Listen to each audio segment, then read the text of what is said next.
Mario Kart is without a doubt one of the most iconic video game series ever. From its most popular entries like Mario Kart Wii and Mario Kart 8, to the lesser known titles like Super Mario Kart and Mario Kart Super Circuit, there is a lot to talk about when it comes to these games. And in this video, I want to take an extensive look at every single entry in the series. So, without further ado, my name is Mariomikester, and welcome to an entire Mario Kart series retrospective. Beginning with the game that started it all.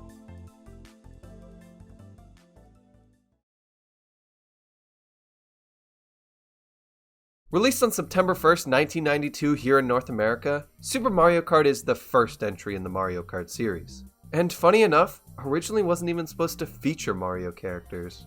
You see, after the release of F-Zero as a launch title for the SNES, producer of the game, Shigeru Miyamoto, wanted to create a racing game similar to F-Zero, however with the main focus of the game being on simultaneous split-screen multiplayer. Something F-Zero couldn't do due to hardware limitations. And as development began on this new kart racer, Miyamoto realized that in order to achieve this split-screen multiplayer, the tracks of the game couldn't be nearly as long and complex as F-Zero's, hence this game's short and simple tracks. The idea to add Mario characters to the game came when the team was observing how well their characters looked in action. More specifically, how they looked when passing another driver. At first, they were just using random placeholder characters. However, after noticing one of the placeholder characters was a guy in overalls, someone on the team had the great idea to put Mario in one of the karts. And, after seeing it, the team decided to turn the game into a Mario-themed kart racer, and thus, Super Mario Kart was born.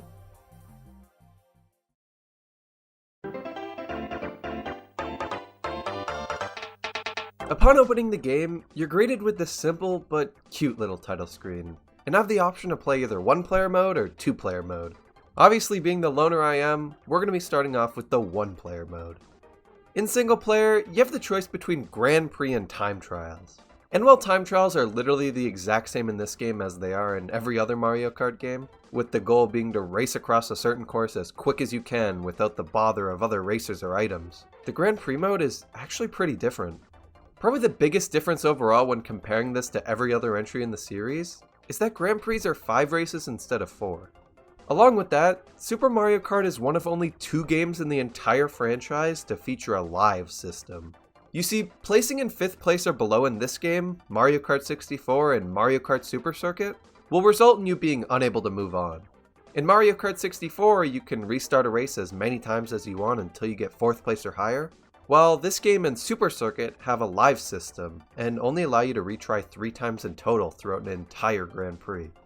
I honestly think this live system is pretty cool, but really you should just be able to move on despite placing poorly, because even if you do come last in a Grand Prix race, you can still come back from that and win the others to boost your overall point total. Moving on from the weird live system though, we have the character selection. And for being the first entry in the series, Super Mario Kart is a pretty good roster of racers. I mean, you got Mario, Peach, Bowser, Koopa Troopa, Luigi, Yoshi, and Toad. The only odd one out here is Donkey Kong Jr., who I can only imagine is here because the modern Donkey Kong design we all know and love today didn't debut until 1994 with the release of Donkey Kong Country, a game that came out 2 years after Super Mario Kart. Redesigned apes aside, the 8 playable characters in this game are very interestingly divided into pairs of 2 based on their stats, something that never returned in future Mario Kart games. The 4 groups include the Bros, which consists of Mario and Luigi, the Dragon and the Lady, featuring Peach and Yoshi, the Showdown starring Bowser and Donkey Kong Jr., and the Small Guys, featuring Koopa Troopa and Toad. The Bros group has pretty okay stats all around the board, making them decent starter characters. The Dragon and the Lady have bad handling, but make up for it with their insane acceleration stat, allowing for them to easily recover from being hit. The Showdown, while having very bad acceleration, have an incredible top speed and high weight stat, allowing for them to effortlessly knock the low weight group, the Small Guys, all over the place. To make up for their weak weight, the Small Guys have great acceleration and handling, allowing them to quickly recover from being knocked off the track. Having the characters be divided into pairs based on their stats is something I really like, as it helps you easily find the playstyle that fits you, but also something that would only work with a small roster of characters. Imagine something like this in Mario Kart 8 Deluxe or any other Mario Kart that has a big cast of characters, and you will immediately realize how confusing it would be.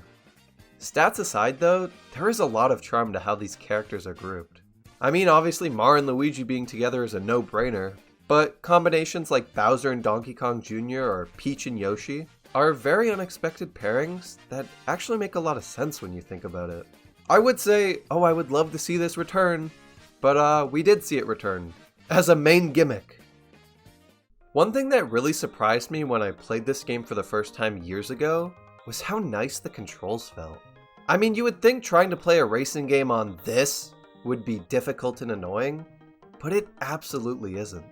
Using the R button to power slide and the D-pad to steer is something that I remember feeling incredibly natural when I played this on an actual SNES years ago. Going back to get footage of this game for this video, I played it on the Switch using a Pro Controller and was so surprised to realize just how well the D-pad works for this game. I mean, I literally refuse to use the control stick because the D-pad simply works so much better. A lot of people may look back at this game and criticize it for not having controls as smooth as later entries, and while yes, that is an incredibly valid argument for those saying this game doesn't hold up well, Super Mario Kart makes the absolute best use of the D-pad that it can. The power slide mechanic is a great example of how well the D-pad is utilized in the game. There is genuine skill that goes into understanding and making good use of it. So yes, while later entries may have smoother and easier to understand controls, Super Mario Kart does what it can using the limitations it had, which is something I will always appreciate about it. Something I will not always appreciate about this game though, is its track selection. You know how earlier I mentioned that each Grand Prix has 5 races? Well, of these 5 race Grand Prix, there are 4 cups to choose from. The Mushroom Cup, Flower Cup, Star Cup, and the secret Special Cup you unlock after getting a gold trophy in each of the other cups. By doing some simple math, you would think that since there are 5 races in each cup and 4 cups in total, that would mean Super Mario Kart has 20 tracks overall, right? No, there's actually only 8. Of these 8, 7 of them are reused at least once, with Mario Kart Circuit having 4 variants. And one of the variants, Mario Circuit 4, just being a mirrored version of Mario Circuit 3. Initially, I chalked this up to hardware or storage limitations, but after doing a little research, I found out this was absolutely not the case, and that this was a conscious decision made. So while yes, it is very likely that the team didn't expect the series to get so big, so they didn't put a lot of thought into every aspect, the lack of variety when it comes to the track selection does not help this game hold up in the slightest, and is something I really cannot defend. But I mean, honestly, almost every track theme and variation here is a lot of fun to race on, with the only exception being the horrendous design of Vanilla Lake. First off, you basically have to squint the entire time you play this track theme because of how bright it is. Seriously, when the first variation of this track came up when I was playing the Star Cup, it felt like I was hit with a flashbang. Another thing both variations of this track suffer from is these things, the ice blocks. The ice blocks appear out of basically nowhere since the track is so bright and are really difficult to avoid on Vanilla Lake 1. And even if you are able to somehow notice them through the bright whiteness of the track and the low draw distance, you'll probably misjudge your turn because of how slippery the ice is and end up hitting them anyway. And weirdly, the rival CPU always seems to have no problem avoiding these ice blocks. Because of this, it took me so many attempts to even get a decent placing on the track. I think Vanilla Lake could have been handled much better if the white tones were turned down and the ice blocks were more visible ahead of time. Of the other track themes here though, I do like how each one sticks to a certain gimmick throughout its variation to give them some identity. For example, Mario Circuits are simple and more about making good use of items. Donut Plains' are about sharp turns and occasionally avoiding mole enemies. Ghost Valleys are about avoiding hitting the walls as they disappear upon being crashed into, and help prepare the player for Rainbow Road's lack of any walls. And Bowser's Castles are about performing jumps and tricks using mushrooms or feathers. If the lack of track variation here was because of hardware limitations, I would give Super Mario Kart some points here for working around those limitations, but since we know that isn't the case, while I appreciate the distinctness and uniqueness of each track's variations, I can't appreciate it as much as I want to. But, don't get me wrong, I still do think it's really cool though. Track selection aside, somewhere where Super Mario Kart does have a lot of variation is in its items. Items, alongside the simultaneous split-screen multiplayer, were pretty much the main gimmick of this game. The items were what set Super Mario Kart apart from other racing games. And while it wasn't the first to introduce them, it was the first to fully flesh out the idea and make it a core mechanic and staple of the game. Super Mario Kart's primary focus was on making the track chaotic and unpredictable, which allowed for just about anyone, regardless of their skill level, to enjoy the game in some capacity, but also allowed for more skilled players to master the use of items like the mushroom or feather to skip huge parts of the track. In the main Mario Kart GP mode, you have the chance at getting 7 different items, with an 8th item, the Ghost, being exclusive to Battle Mode and Match Race. Along with these 8 obtainable items, there were also weirdly 3 unobtainable items that only certain CPU characters can obtain, like the Yoshi Egg or Fireball. These unique items exist as part of this game's CPU item system, where a certain CPU character gets access to a specific item they can use against the player, for some reason.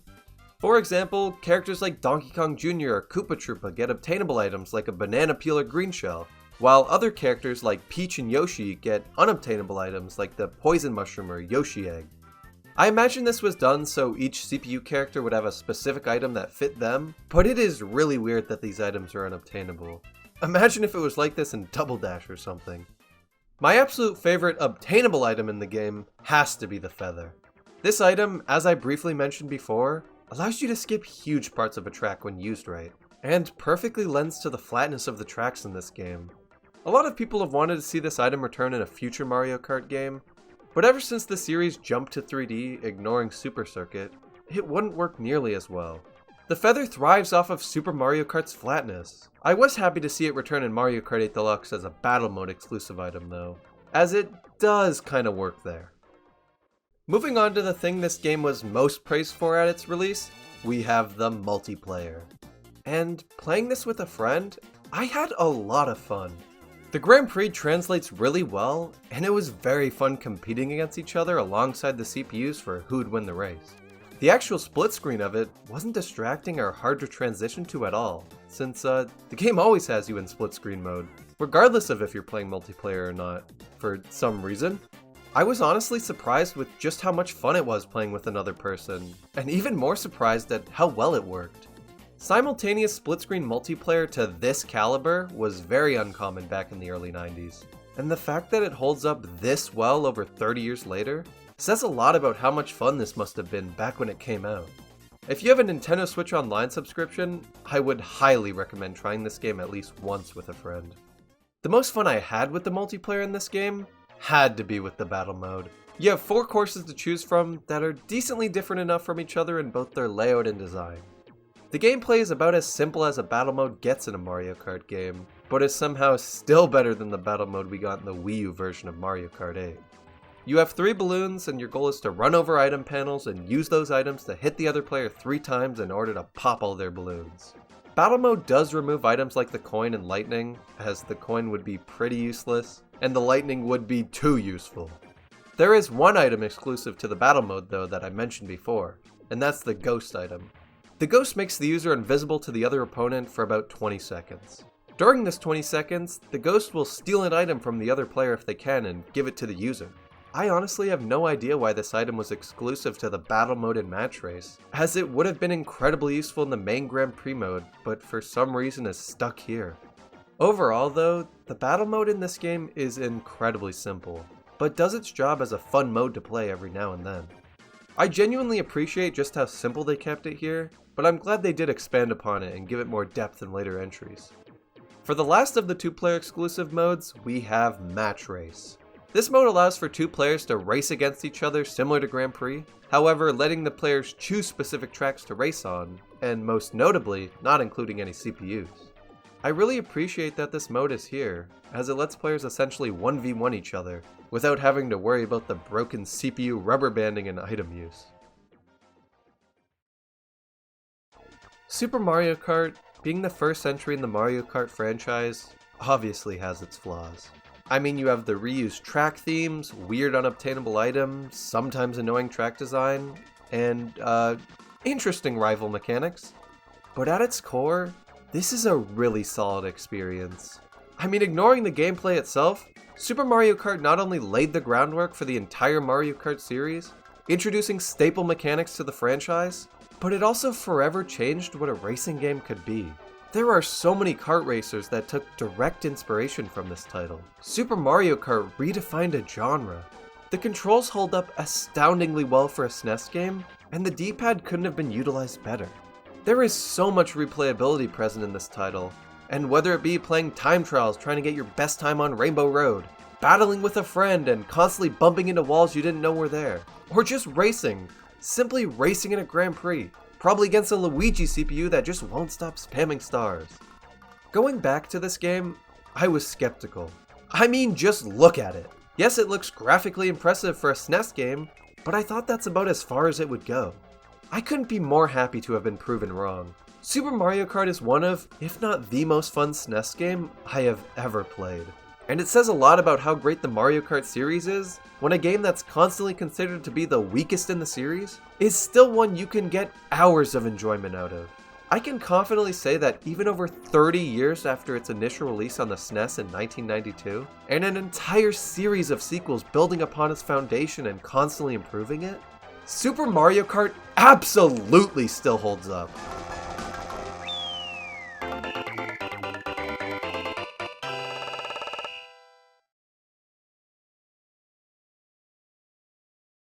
Released on February 10th, 1997 here in North America, Mario Kart 64 is the second entry in the Mario Kart series, following up the immense success of Super Mario Kart on the SNES.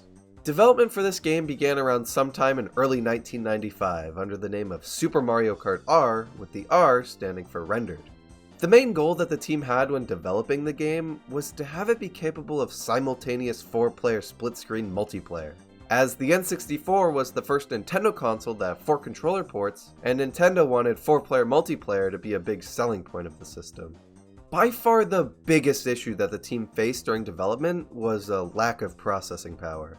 Since the N64 was a 3D capable console, the team wanted every aspect of the game to be 3D. That means they wanted the racers to be 3D, the items to be 3D, and the courses to be 3D. But as it turns out, rendering all these things at once happened to be quite the challenge, especially in the 4-player mode that required almost quadruple the amount of processing power than that of the single-player mode. In order to combat this, the items along with the racers were turned into 2D sprites. These 2D sprites, however, were of 3D models, meaning that instead of rendering full 3D models, the system was rendering 2D pictures of them at various angles. In order to make these 2D sprites seem as 3D as possible, the team created hundreds of different sprites for each frame of a character's movement. It's honestly really impressive. And as the game started to near the end of its development period in late 1996, the team for some reason decided to abandon the name of Super Mario Kart R, and instead went for a more simple name, Mario Kart 64.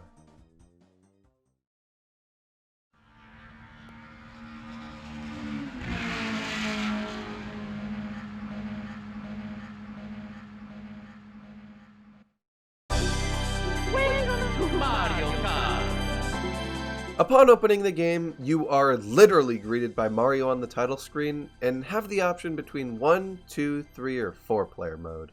Starting things off with the single-player mode, you have the choice between Grand Prix and Time Trials. These modes are pretty much exactly the same in this game as they are in every other Mario Kart game. Grand Prix sees you choosing a cup and racing across the 4 different tracks of that cup, with your goal being to aim for the highest placement possible at the very end. And Time Trials involve going for your best time on a specific track without the interruption of other players or items. Heading into the Grand Prix mode, we have the character selection. And while it's a pretty simple and small selection of characters, I really like Mario Kart 64's roster and definitely prefer it over Super Mario Kart's. Replacing Donkey Kong Jr. with regular DK was an incredible choice, and the introduction of Wario as opposed to Koopa Troopa was also really cool. One interesting thing to note here though about the character selection is that this wasn't the initial roster that the game was supposed to have. You see, before Mario Kart 64's release, we actually saw a beta build of the game at the Shoshinkai Software Exhibition in late 1995. Gameplay and graphics wise, this beta build isn't too different from what we see in the final build of the game, but something people immediately noticed when looking back on this footage after the game's release is the absence of DK and the presence of another character in his spot, Kamek.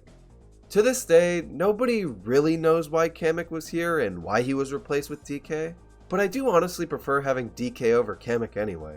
But hey, maybe we'll see Kamek return as a playable character in the Booster Course Pass or something.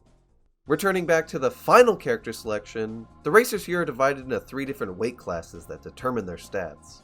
These 3 weight classes include the lightweights, which hold Peach, Toad, and Yoshi, the middleweights, which hold Mario and Luigi, and the heavyweights, which hold Donkey Kong, Wario, and Bowser. The lightweight characters have an extremely high acceleration and top speed stat, but are easily knocked around by heavyweight characters and even spin out when they come into contact with them.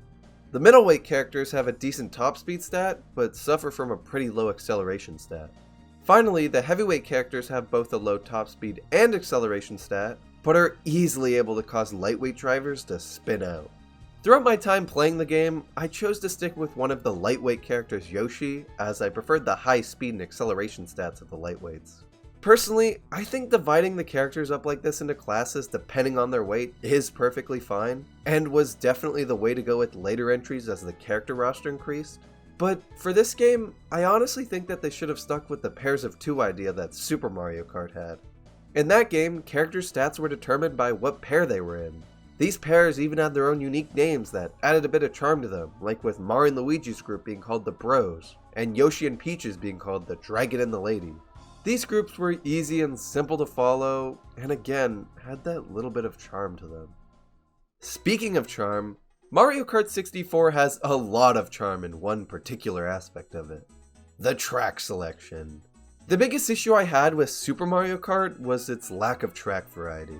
I mean, of the 20 overall tracks in that game, only 9 of them were unique, with multiple track themes being reused 2, 3, and even in one case, 4 times over. In Mario Kart 64, however, this is not an issue. Every track theme here is unique, and they're all a lot of fun to race on. And while I can't go into detail about every track in the game, I am going to outline 3 of my favorites, starting off with Calamari Desert. This track takes place in, well, a desert, and while layout-wise it's pretty simple, every other aspect of the track is really cool. Obviously, for starters, you got the iconic train that many people hate because it literally requires you to stop and wait for it at times. But honestly, I like the train. It stops certain racers from getting too far ahead and makes for a pretty unique idea in a Mario Kart track. One of the coolest parts of this track, though, is being able to follow the train tracks and actually go into this tunnel. Moving on, we have Rail Raceway. This track is a lot of fun to race on. It has so many twists and turns that are just a blast to drift around. By far the absolute coolest part of this track, though, is the addition of the entire outside of Peach's castle from Super Mario 64 as not only a set piece, but a place the player can actually go to. There's not much you can really do here other than, well, drive around, but being able to go here in the first place is cool enough already. It is such a shame that they removed the ability to do this in the Mario Kart 8 remake of the track. Last up, we have Bowser's Castle. And out of every single Mario Kart Bowser's Castle we've gotten, this version is definitely in my top 3. The whole aesthetic of this track is just perfect. I mean, you got the infamous Marty the Thwomp, a green thwomp who, for some unknown reason, is locked up in this area near the start of the track. There's the bridge over the lava and the tower you spiral around at the end of the track. Everything about this track, even down to the music, has such a creepy and eerie vibe. I love it. Mario Kart 64's tracks are such a step up from Super Mario Kart's in practically every way. And honestly, a lot of the tracks here still hold up today. And because of this, have become some of my absolute favorite Mario Kart tracks. Onto the controls, I honestly think that Mario Kart 64 controls pretty well. Unlike Super Mario Kart and some other entries in the series, the controls here are quite surprisingly very easy to pick up. You'll most likely have the basics of this game's controls down by the second lap of your first race. The drifting here, though, is where the controls really shine in my opinion. This game was the first Mario Kart game to reward the player with a speed increase for drifting well, but it works a little differently here than it does in later entries. In this game, you get a speed increase after your, E's turn orange. In order to get these E's orange, you have to steer the car away from the way you're turning while drifting. For example, if you're drifting to the right, holding the control stick to the left will start building up a speed boost. There is no visual indicator for when you correctly perform a drift, but you'll know you've done it right if you hear one of your racer's voice lines. Drifting mechanics have obviously improved in later Mario Kart games, but I still think they work pretty well here. The only thing I would add is a little visual flair to them, like you see in most other Mario Karts. Something in this game that does have a visual flair to them though, is the items. Items in Mario Kart 64, similar to literally every other Mario Kart game, are key to winning a race. And the item selection here is great. Of course, you have the classic returning items like the green and red shell, the mushroom, and the banana, but you also have newly introduced items to the franchise like the golden mushroom and fake item box. Of all these newly introduced items though, there was one item introduced in Mario Kart 64 that would forever change the franchise: the blue shell. The blue shell is easily the most iconic item in all of Mario Kart. It's a shell that beelines for the player in first place, with its only goal being to absolutely ruin their day. This item is an extremely controversial one among Mario fans. Some hate it and hope it one day never gets to see the light of day again, while others enjoy the chaos it brings to Mario Kart. In this game though, I never really had a problem with the blue shell. It feels pretty rare here and honestly pretty well balanced. One thing I love about the items in this game though is how fun they are to use. Throwing and hitting someone with a red or green shell, causing someone to spin out with a banana, and ramming someone with a star just feels so good here. I can't really explain it beyond that.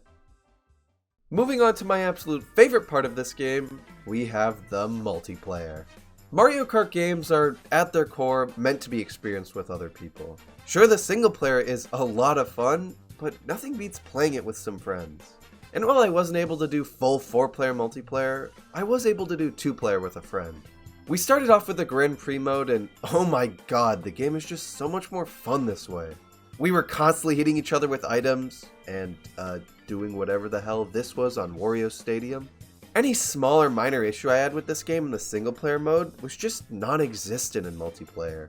Things like getting crushed by a thwomp in Bowser's Castle and waiting 10 seconds to be able to race again was so frustrating when it happened in single player, but when it happens to your friend in multiplayer, it's hilarious.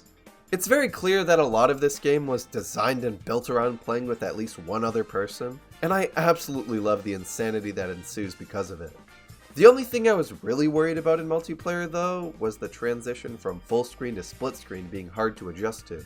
But surprisingly, it absolutely wasn't.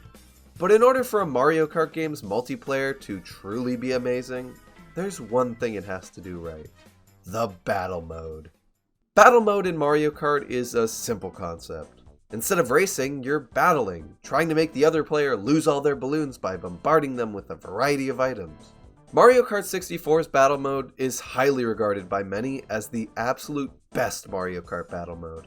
And after playing it, I can absolutely understand that. The battle mode here is amazing. In 64's rendition of the mode, you have 4 courses to choose from: Big Donut, Block Fort, Double Deck, and Skyscraper. Each of these courses are a ton of fun to battle on. Big Donut has the giant lava pool in the middle. Block Fort has its multiple different levels that you can snipe players from. Double Deck, similar to Block Fort, also has multiple levels, but now a bit more open-ended. And Skyscraper has its many holes to fall into. I honestly was not expecting to have as much fun as I did with this battle mode, but due to just how fun the items are to use and the amazing design of the stages, I was thoroughly enjoying this with just one other person. I mean, I can't even begin to imagine how much more fun this would be with a full squad of 4. Mario Kart 64's battle mode, while simple in some regards, is easily one of the most fun Mario Kart battle modes out there, and one I would highly recommend trying with a friend if you have the Nintendo Switch Online expansion pack. The last of the multiplayer modes here is Versus. Versus sees you and 1, 2, or 3 other racers, depending on what multiplayer mode you chose, race across specific tracks without the intrusion of CPUs. It is important to note that Versus is the only way you can actually race with 3 or more players, as the Grand Prix mode is only available in 1 and 2 player mode. This is most likely due to hardware limitations, but it really is unfortunate that you're unable to do a full Grand Prix with 3 or more people. In order to make this Versus mode interesting though, several bombs are spread throughout the track that you have to avoid. I only played a little bit of this Versus mode, but from what I did play, while I definitely do prefer the Grand Prix and battle mode over it, I can absolutely see how this could be a lot of fun with 4 people. Overall, Mario Kart 64's multiplayer is not only an incredible technological feat of the time, it's a multiplayer experience that still holds up incredibly well to this day, and one that I absolutely think is worth trying at some point. Mario Kart 64 is an incredible Mario Kart game. Going into this, I did not expect to enjoy this nearly as much as I did. I expected the controls to be janky, the graphics to be dated, and the items to be poorly balanced. And while that statement on the graphics is still pretty true, if it bothers you that much, there's a fan-made texture pack of the game that dramatically improves the look of it. I'm talking they went back and remade thousands of 2D sprites in HD. It's one of the most impressive fan projects I've ever seen. But back to the game, I was so happy to be proven wrong on a lot of the preconceived notions I had on this game. There are so many aspects of this game that have just held up extremely well over the years. The tracks here, while some being a little bland, are for the most part designed incredibly well in terms of their layout, music, and aesthetic. The items are so fun to use. Shooting a shell feels sharp, blasting across the track with a gold mushroom is exciting, and hitting that perfect lightning shock is so rewarding. There were some minor issues I had with this game in single player mode, but once you get into multiplayer, pretty much all those things you find annoying and frustrating become the most enjoyable part of the game because you get to see your friends struggling with them too. Mario Kart 64 is easily one of the most enjoyable multiplayer Mario Kart experiences out there. It's simple, fun, and chaotic. It's everything you need in a Mario Kart game. So with that, I can confidently say that even over 25 years after its initial release in 1997, Mario Kart 64 is absolutely still worth playing today.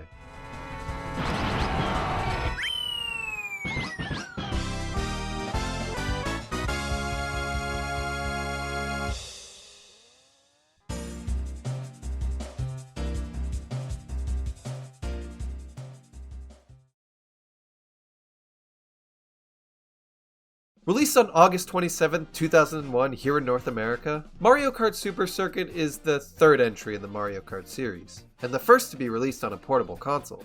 Not much is really known about Super Circuit's development other than the fact that it was outsourced to Intelligent Systems, a studio well known for their work on the WarioWare and Paper Mario games. To this day, Mario Kart Super Circuit is the only Mario Kart game that Nintendo has entirely outsourced the development for.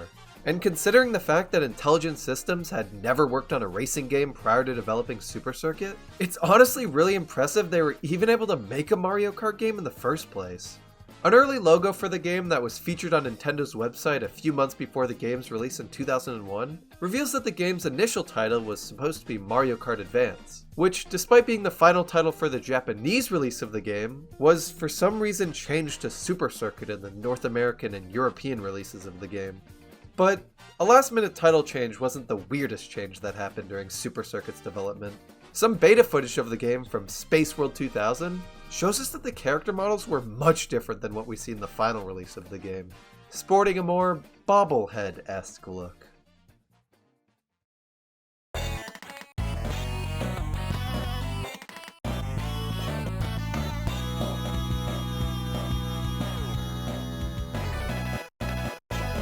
Upon opening the game, you're greeted by this incredibly cute pixel artwork featuring the whole roster of characters, and have the option between single player, multiplayer, and ghost exchange.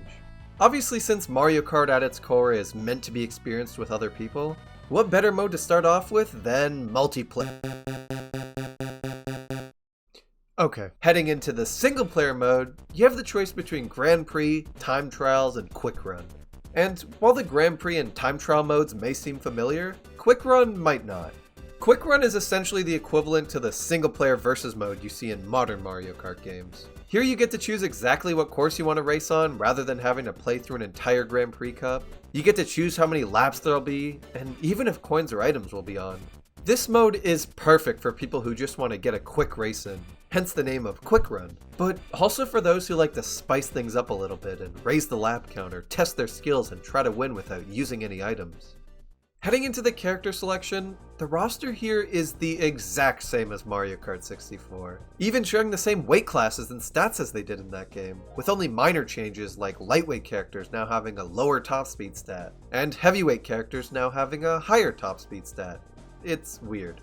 But despite having the exact same roster as 64, this game does not control like it at all. Whereas I felt 64 and Super Mario Kart's controls were relatively easy to pick up, with 64 being the more approachable of the two due to the N64's control stick, Super Circuit's controls were surprisingly very annoying to try and get the hang of.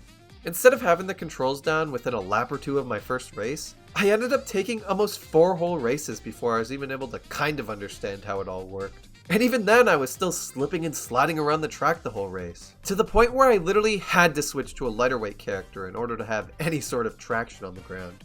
The slipperiness of Super Circuit's controls is especially evident on tracks with ice physics like Snowland, where it's almost impossible to play as heavyweight characters like Bowser and Donkey Kong due to how slippery everything is. Hell, even the time trial world record for Snowland stays on the off-road for a majority of the track because they have more traction there.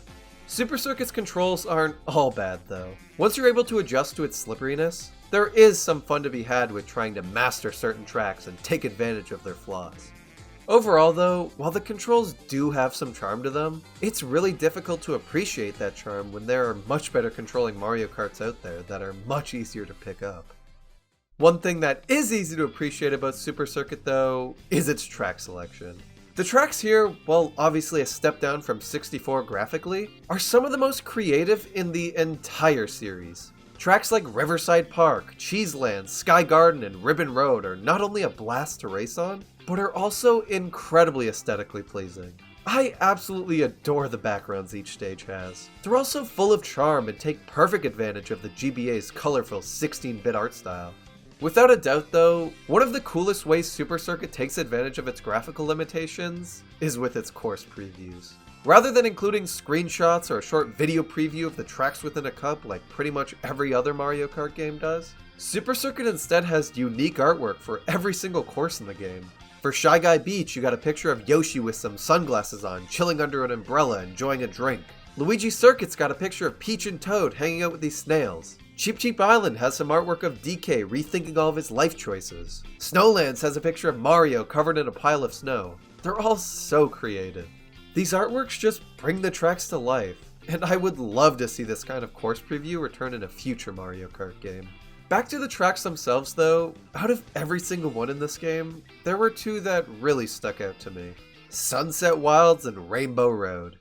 Starting off with Sunset Wilds, this track takes place in a desert at, sunset, and sees the player navigating tight turns and avoiding crashing into Shy Guy tents that cause Shy Guy to latch onto your cart and slow you down. The coolest part of this track though, isn't even the track itself, it's the background, with each lap you complete causing the sun to set further and further, resulting in the background changing twice throughout the race. These background changes, while subtle, completely change the tone of the track, and, in a way, make every lap unique. I really like this. It's such a creative thing that they absolutely did not have to do, but something that just makes this track 10 times better. The aesthetic here is beautiful. Moving on to Rainbow Road, this has to be one of the most unique Rainbow Roads in the entire Mario Kart series. While layout and design-wise it doesn't seem particularly special, lining the edges of the entire track are what seem to be walls, but are actually ramps that you can jump off of. And depending on how much speed you have when going off of one of these ramps, you can potentially skip huge parts of the track. I absolutely love this. This is without a doubt the coolest gimmick of any Rainbow Road. The ramps here allow for an almost infinite amount of shortcuts for the player to make, big or small, and makes this easily the most replayable track in the entire game. I can't even begin to explain just how satisfying it feels to chain together shortcuts here, and try to go for your best time in time trials. The world record for this course really puts into perspective just how much of this track you can skip, and just how broken it truly is. It's incredible. If they could somehow bring this track back in a future Mario Kart game, maybe even the Booster Course Pass, and retain its insanity, I think it could become a new fan favorite. But Super Circuit's track selection doesn't just stop at entirely new tracks. If you're willing to put in the effort, you can unlock remakes of every single track from Super Mario Kart. which is just so cool.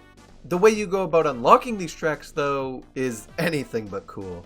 You see, in order to unlock the 5 cups that contain all the SNES tracks, you have to painstakingly go through all of the 5 already unlocked cups in the game, and collect 100 coins overall on each one. But wait, it gets even worse. For the 100 coins you collect to even count towards unlocking the SNES cups, you have to have already gotten a gold trophy in each of the cups you're collecting 100 coins in. It's weird, confusing, and literally makes no sense.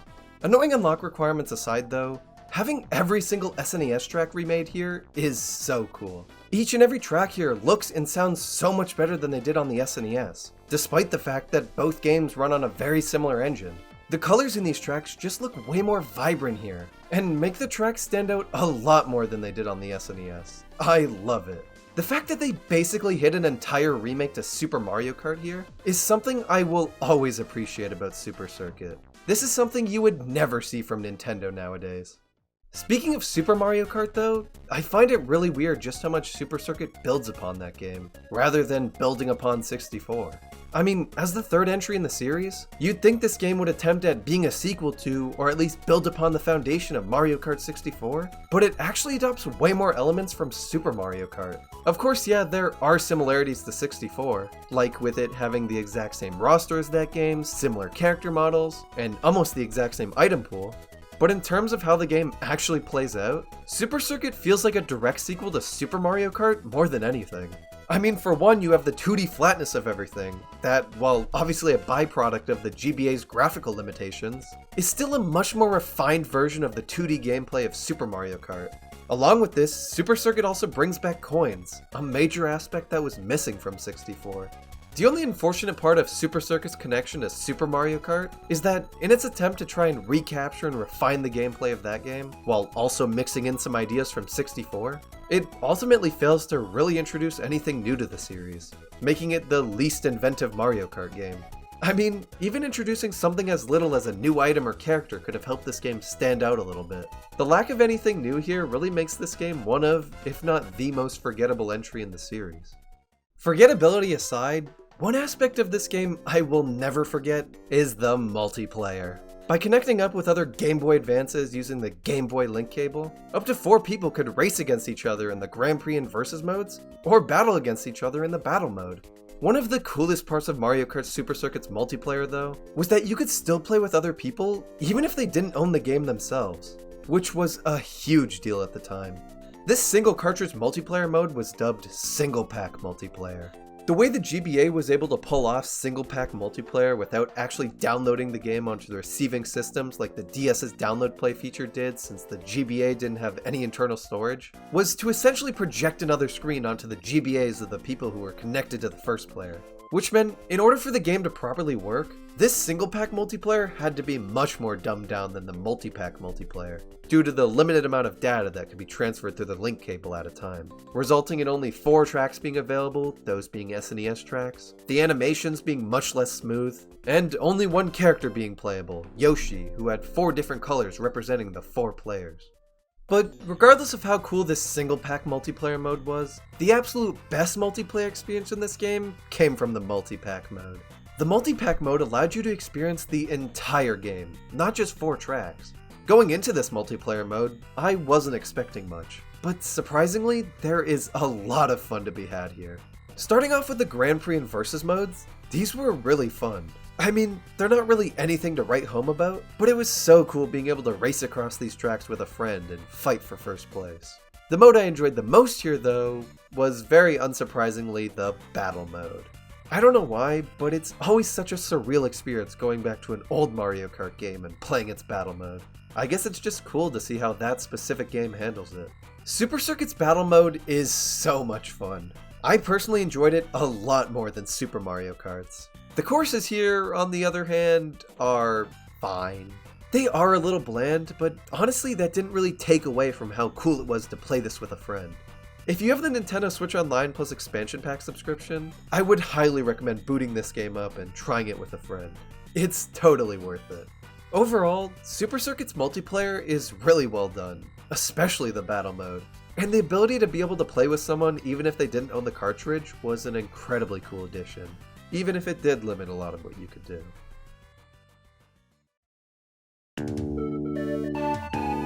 Mario Kart Super Circuit, being the first handheld Mario Kart game, obviously isn't perfect. The controls are slippery and incredibly hard to adjust to. The exact same roster from Mario Kart 64 is reused. And most notably, this game introduces almost nothing to the series outside of its tracks. Regardless of this though, there is a lot to love about this game. Super Circuit not only has one of the highest track counts in the entire series, having a whopping 40 whole tracks, with 20 of them being the entire list of tracks from Super Mario Kart Remade, it also has some of the coolest tracks in the entire series. The tracks in this game take perfect advantage of the GBA's limitations, and are not only designed well in terms of their layout, but are also just absolutely gorgeous due to how colorful and detailed their backgrounds are. Super Circuit's Rainbow Road is a Mario Kart track I will never forget because of this. There's just so much personality present in this game, and whether it be the unique artwork each track has, the amazing OST, or its distinct art style, I will never not love this game for what it is. Mario Kart Super Circuit may not be the best Mario Kart game out there. Hell, it's not even the best handheld Mario Kart game. But that doesn't mean it's bad. It just means the standards are so high. At the end of the day, while it is definitely one of the weirder Mario Kart games, Mario Kart Super Circuit has stood the test of time and is absolutely still worth playing today.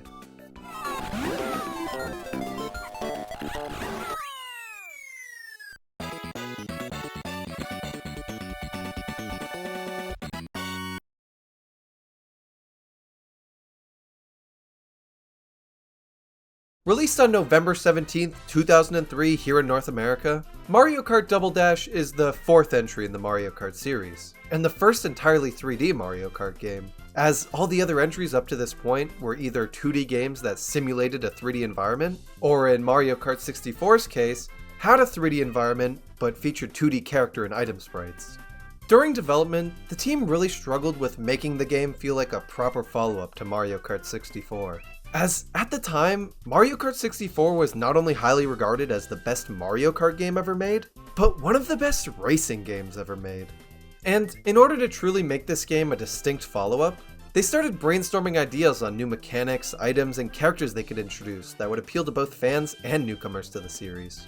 Among the many new things that the team introduced during development though, there was one new mechanic that really stood out to everyone working on the game, and would eventually become its main selling point. The Double Dash mechanic. The Double Dash mechanic would allow players to choose two characters to play as instead of one, with different combinations providing different stats. This mechanic was the perfect way to make Double Dash stand out from its predecessors and feel like a true next step for the Mario Kart series. And at E3 2003, the world would finally get a good look at the game, as its initial announcement teaser in 2001 literally just had Super Smash Bros. Melee models and go-karts.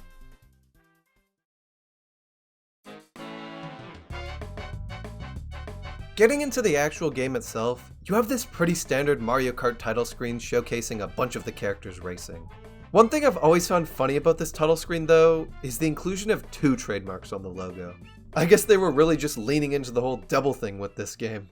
Heading into the single player mode, you obviously have your typical Grand Prix and time trial modes we've seen in every other Mario Kart game up until this point. Where things get a bit more interesting here though, is in the character selection. Right from the very start, Double Dash features a whopping 16 playable characters to select from, double the amount of playable characters in every other Mario Kart game at the time, with 4 more characters you can unlock later. This sudden increase in characters was obviously due to the double mechanic, as they wanted to give the players a diverse selection to choose from, but it was just so cool to see so many new characters make their Mario Kart debut. You had new characters like Daisy, Birdo, Diddy Kong, Bowser Jr., Wario, and of course the man himself, Waluigi. And I mean, along with bringing a bunch of pre-existing characters into Mario Kart, Double Dash also introduced an entirely new character to the Mario series with this game, Toadette. Toadette was obviously created to be Toad's primary racing partner, but I absolutely love how she became a mainstay of the Mario franchise after this game, appearing in tons of spin-offs and even the opening sequence of Super Mario Galaxy. One really cool element of the character selection in this game is the ability to choose what kart you'll use. Up until Double Dash, every Mario Kart game had all the characters race in the same basic go-kart. But with this game, not only did every single character have their own unique kart, you also got to specifically choose which kart you wanted to use, with different karts offering different stats. For example, if you were racing as Mario and Yoshi, you weren't just limited to using Mario's signature card or Yoshi's signature card. Rather, you got to choose any character's signature card to race in, as long as they were in the same weight class as the character combo you had. Having this level of customization in a Mario Kart game was such a nice upgrade from what we had in previous Mario Karts. The sheer amount of character pair and kart combinations you could do here added so much strategy to the game, and really encourages players to experiment and see what works for them. But the strategy of choosing what characters to pair together doesn't just determine what stats you'll have, it also determines what special items you'll get. You see, each primary character pair in the game has their own signature special item. Mario and Luigi have the Fireball, Yoshi and Birdo have the Yoshi Egg, Toad and Toadette have the Golden Mushroom, etc. But what makes the special items even cooler is that if you combine certain characters together, you'll get both of their special items. For example, if you pair Donkey Kong and Yoshi together, you'll have the chance of getting Donkey Kong's special item, the Giant Banana, as well as Yoshi's special item, the Yoshi Egg. I absolutely love this. Not only does it encourage players to pair together characters they would have never thought of, it also adds even more strategy to the game. Double Dash's special items are an incredibly cool new addition, and while it's not very surprising the whole two drivers gimmick never returned, I still cannot believe they never brought this mechanic back. It is so fun to shoot these colorful fireballs as Mario or Luigi, litter the track with giant bananas as Donkey or Diddy Kong, and just zoom across the track with a chain chomp as baby Mario or Luigi. The special items just make races so much more chaotic and eventful. With all this mention of strategy and the sheer amount of customization potential you have in this game, it may sound like Double Dash is an extremely daunting game to pick up at first, especially if you're a more casual player. But actually, it's not at all. Personally speaking, Double Dash was the first Mario Kart I ever played. And although I didn't own it myself, so I didn't extensively get to experience it, I remember absolutely loving it. At the time, I didn't see the character and kart combinations as a way of optimizing my stats and guaranteeing I had the best item combination or most optimal weight class.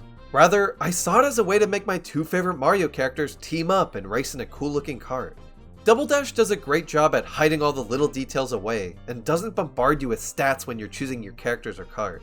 It understands that Mario Kart is widely loved as a casual experience, and those who do enjoy playing Mario Kart a little more strategically or competitively are likely Mario Kart veterans who already know how to figure all that stuff out by reading the manual. Really, the only aspect of Double Dash that I wouldn't say is entirely casual friendly at first is the controls. Now, don't get me wrong, I love Double Dash's controls, but that's after playing this game for hours and really understanding them. Getting used to them when you first start playing is actually a little difficult, especially if you're playing as a heavyweight character. One aspect of Double Dash's controls that I think remedies this initial issue though, is the drifting. I firmly believe that this is the first Mario Kart game in the series to fully nail drifting. Super Mario Kart's drifting just served as a means of turning sharper. Mario Kart 64 has introduced the idea of getting a boost from doing it, but didn't have any sort of visual indicator to show the player's increase in speed. And Super Circuit, while adding the visual indicator 64's was missing, just doesn't feel as good. Double Dash's drifting, on the other hand, both looks and feels incredible. It's got a ton of visual flair with the orange and blue sparks, and quickly flicking the control stick left and right to build up a mini turbo feels great, and is so much more engaging and involved than just holding a turn like you do in most other Mario Karts. And this much more engaging and involved feeling isn't just limited to the drifting. I'd honestly argue that even though they are hard to adjust to at first, Double Dash without a doubt has the most engaging controls in the entire series. In modern Mario Karts, especially Mario Kart 8, a lot of the time I feel like I go into an autopilot mode and don't really have to focus to win, with 200cc being the only way to really make the game feel engaging. With Double Dash though, the engaging controls and sheer chaos that the items cause always have me fully focused into the race, especially on tracks with sharp turns. Speaking of the tracks though, I wouldn't at all be doing Double Dash justice if I didn't talk about its stellar track selection. While it may have one of the lowest track counts of any Mario Kart game, most of the tracks featured here are easily some of the best in the series. Heavy emphasis on most. You have your circuit courses, Luigi, Mario, and Yoshi circuit, and while circuit courses in Mario Kart games are usually incredibly basic, Double Dashes surprisingly aren't. Luigi Circuit has this cool gimmick where its main stretch of track serves as a two-way road, where you can actually pass racers going the opposite direction of you. And there's this really awesome Luigi's Mansion reference with Luigi's A-rank mansion from that game appearing in the background. Mario Circuit is full of twists and turns and makes it so fun to drift on. And Yoshi Circuit, while featuring a ton of cool set pieces that bring the track to life, is most memorable because it's literally shaped like a Yoshi. Yeah, I bet you didn't know that. Hey, did you also know that Super Mario Bros. 2 is actually Doki Doki? Outside of the circuit tracks, you also have these incredibly cool unique tracks like Daisy Cruiser, which literally takes place on a cruise ship, Mushroom City, which sees you racing around a huge city at night with alternate paths you can take, and Wario Coliseum, a track so long it only has 2 laps. Double Dash's tracks are incredible. They're so colorful, lively, creative, and just full of the charm that a lot of Nintendo games had back in the GameCube era. Obviously not every track here is a hitter, and I'd be lying if I said this game had the best track selection of a Mario Kart game, but I really like how original most of them are. And I mean, I can't talk about Double Dash's track selection without mentioning Rainbow Road. Double Dash's Rainbow Road may honestly be my favorite in the series. That or Mario Kart 7's. Its sharp turns, and especially the spiral filled with dash panels, make this track so easy to fall off of if you're not paying attention. I can definitely see why some of the difficult turns may make this some people's least favorite Rainbow Road, but to me, that's what Rainbow Roads are all about. The setting of this track is also really cool. It takes place at night and seems to take place over Mushroom City, which is a really cool detail. While you're racing on the track though, you might notice stars that fall from the sky onto the road. What's cool about these stars is that you can actually pick up and use them, which is something I've always loved about this track, even if it is a little unfair for someone in first place to get. Overall, Double Dash's Rainbow Road serves as a great end to the track list in this game, and is a blast to race on. And I mean, that's just the single player mode. The multiplayer is where Double Dash, and let's be honest, pretty much every Mario Kart game shine the brightest. Being able to race with your friends in these games will never not be fun. And out of every Mario Kart, Double Dash easily has the most unique multiplayer mode.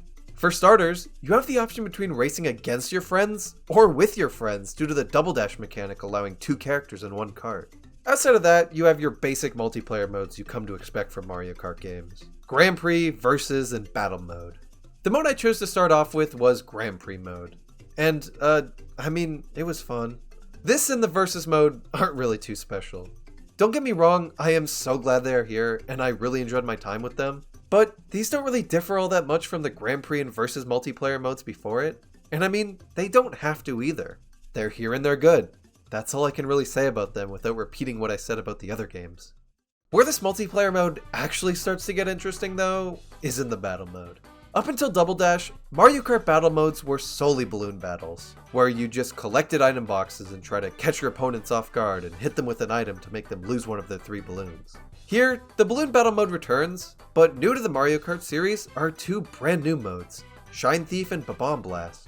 Shine Thief involves collecting a shine on the map and trying to hold onto it until the timer runs out, with players not holding the shine trying to steal it from the person holding it by hitting them with items. Bomb Blast is all about collecting as many Bob-Ombs as you can, with them being the only item you can get, and throwing them at your opponents to blow them up. The first person to 3 stars here wins the game.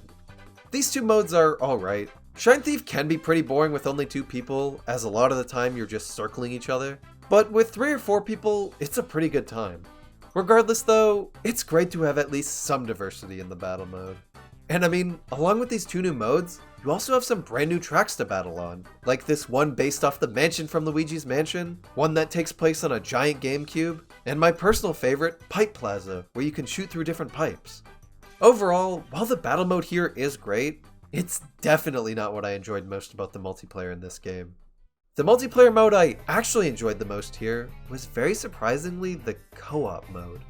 In this mode, you and a friend get to team up and share the same kart, with one person driving while the other handles the items. I absolutely love this mode. It's all about working together with your partner and trying to coordinate through the chaotic beauty that is Double Dash. I love how if you want to switch who's driving, you both have to verbally agree to and press the Z button at the exact same time. And if you also want to correctly drift, you both have to waggle the control stick left and right at the same time as well. There is so much cooperation present here, and it could lead to either some of the funniest moments ever, or some of the coolest if you can work together really well. One of the most hilarious things you can do in this co-op mode if you're in the back seat is punch other racers. Performing this punch, though, causes the kart to shift in the direction you're attacking, and can seriously send the driver off course. But I mean, that just makes it more fun. This co-op mode perfectly takes advantage of the double dash mechanic. I've heard people say they find this mode boring, but it's easily some of the most fun I've had with this game. And without a doubt, my favorite multiplayer mode available here. I'd love to see it return in the future.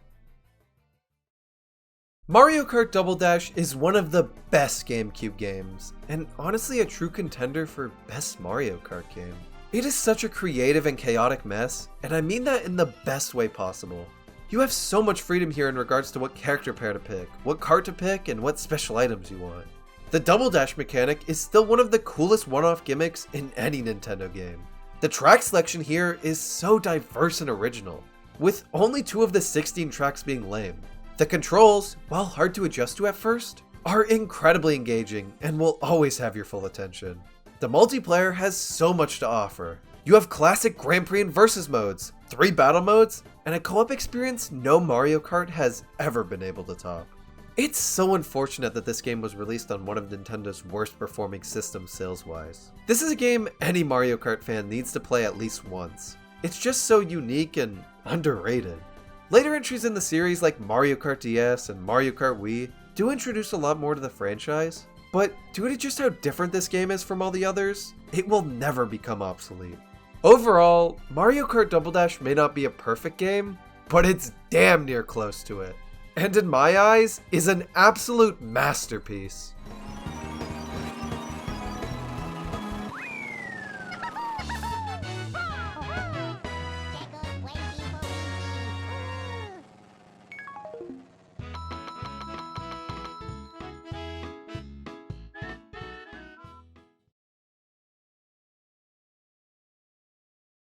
Released on November 14th, 2005, Mario Kart DS is the 5th entry in the Mario Kart series, and the 2nd to be released on a portable console. Development for this game started right after the release of Double Dash in late 2003, with the first instance of gameplay being shown off at E3 2004. This E3 demo showcased a bunch of different characters racing around what seems to be an early version of the track Yoshi's Circuit. And it wasn't until a year later at E3 2005 where the game was properly revealed as Mario Kart DS, sporting an early logo that I honestly kind of like more than the final logo in a lot of ways. During development, the team really wanted to take advantage of the fact that this game was releasing on the DS, a console with 2 screens, with one of them being a touchscreen, and brainstormed ideas for how they could make use of the dual screens. One of the most popular ideas among the team was to allow players to place items like bananas anywhere they wanted on the track, by simply tapping on a map that would be on the bottom screen. But after putting this idea into action, they realized just how much touchscreen mechanics take away from the game because of how involved Mario Kart already is, and instead opted for minimal touchscreen capabilities, which I honestly think was best for a game like Mario Kart. And as the game wrapped up its short development period of around 2 years, Mario Kart DS would receive its final, more modern-looking logo.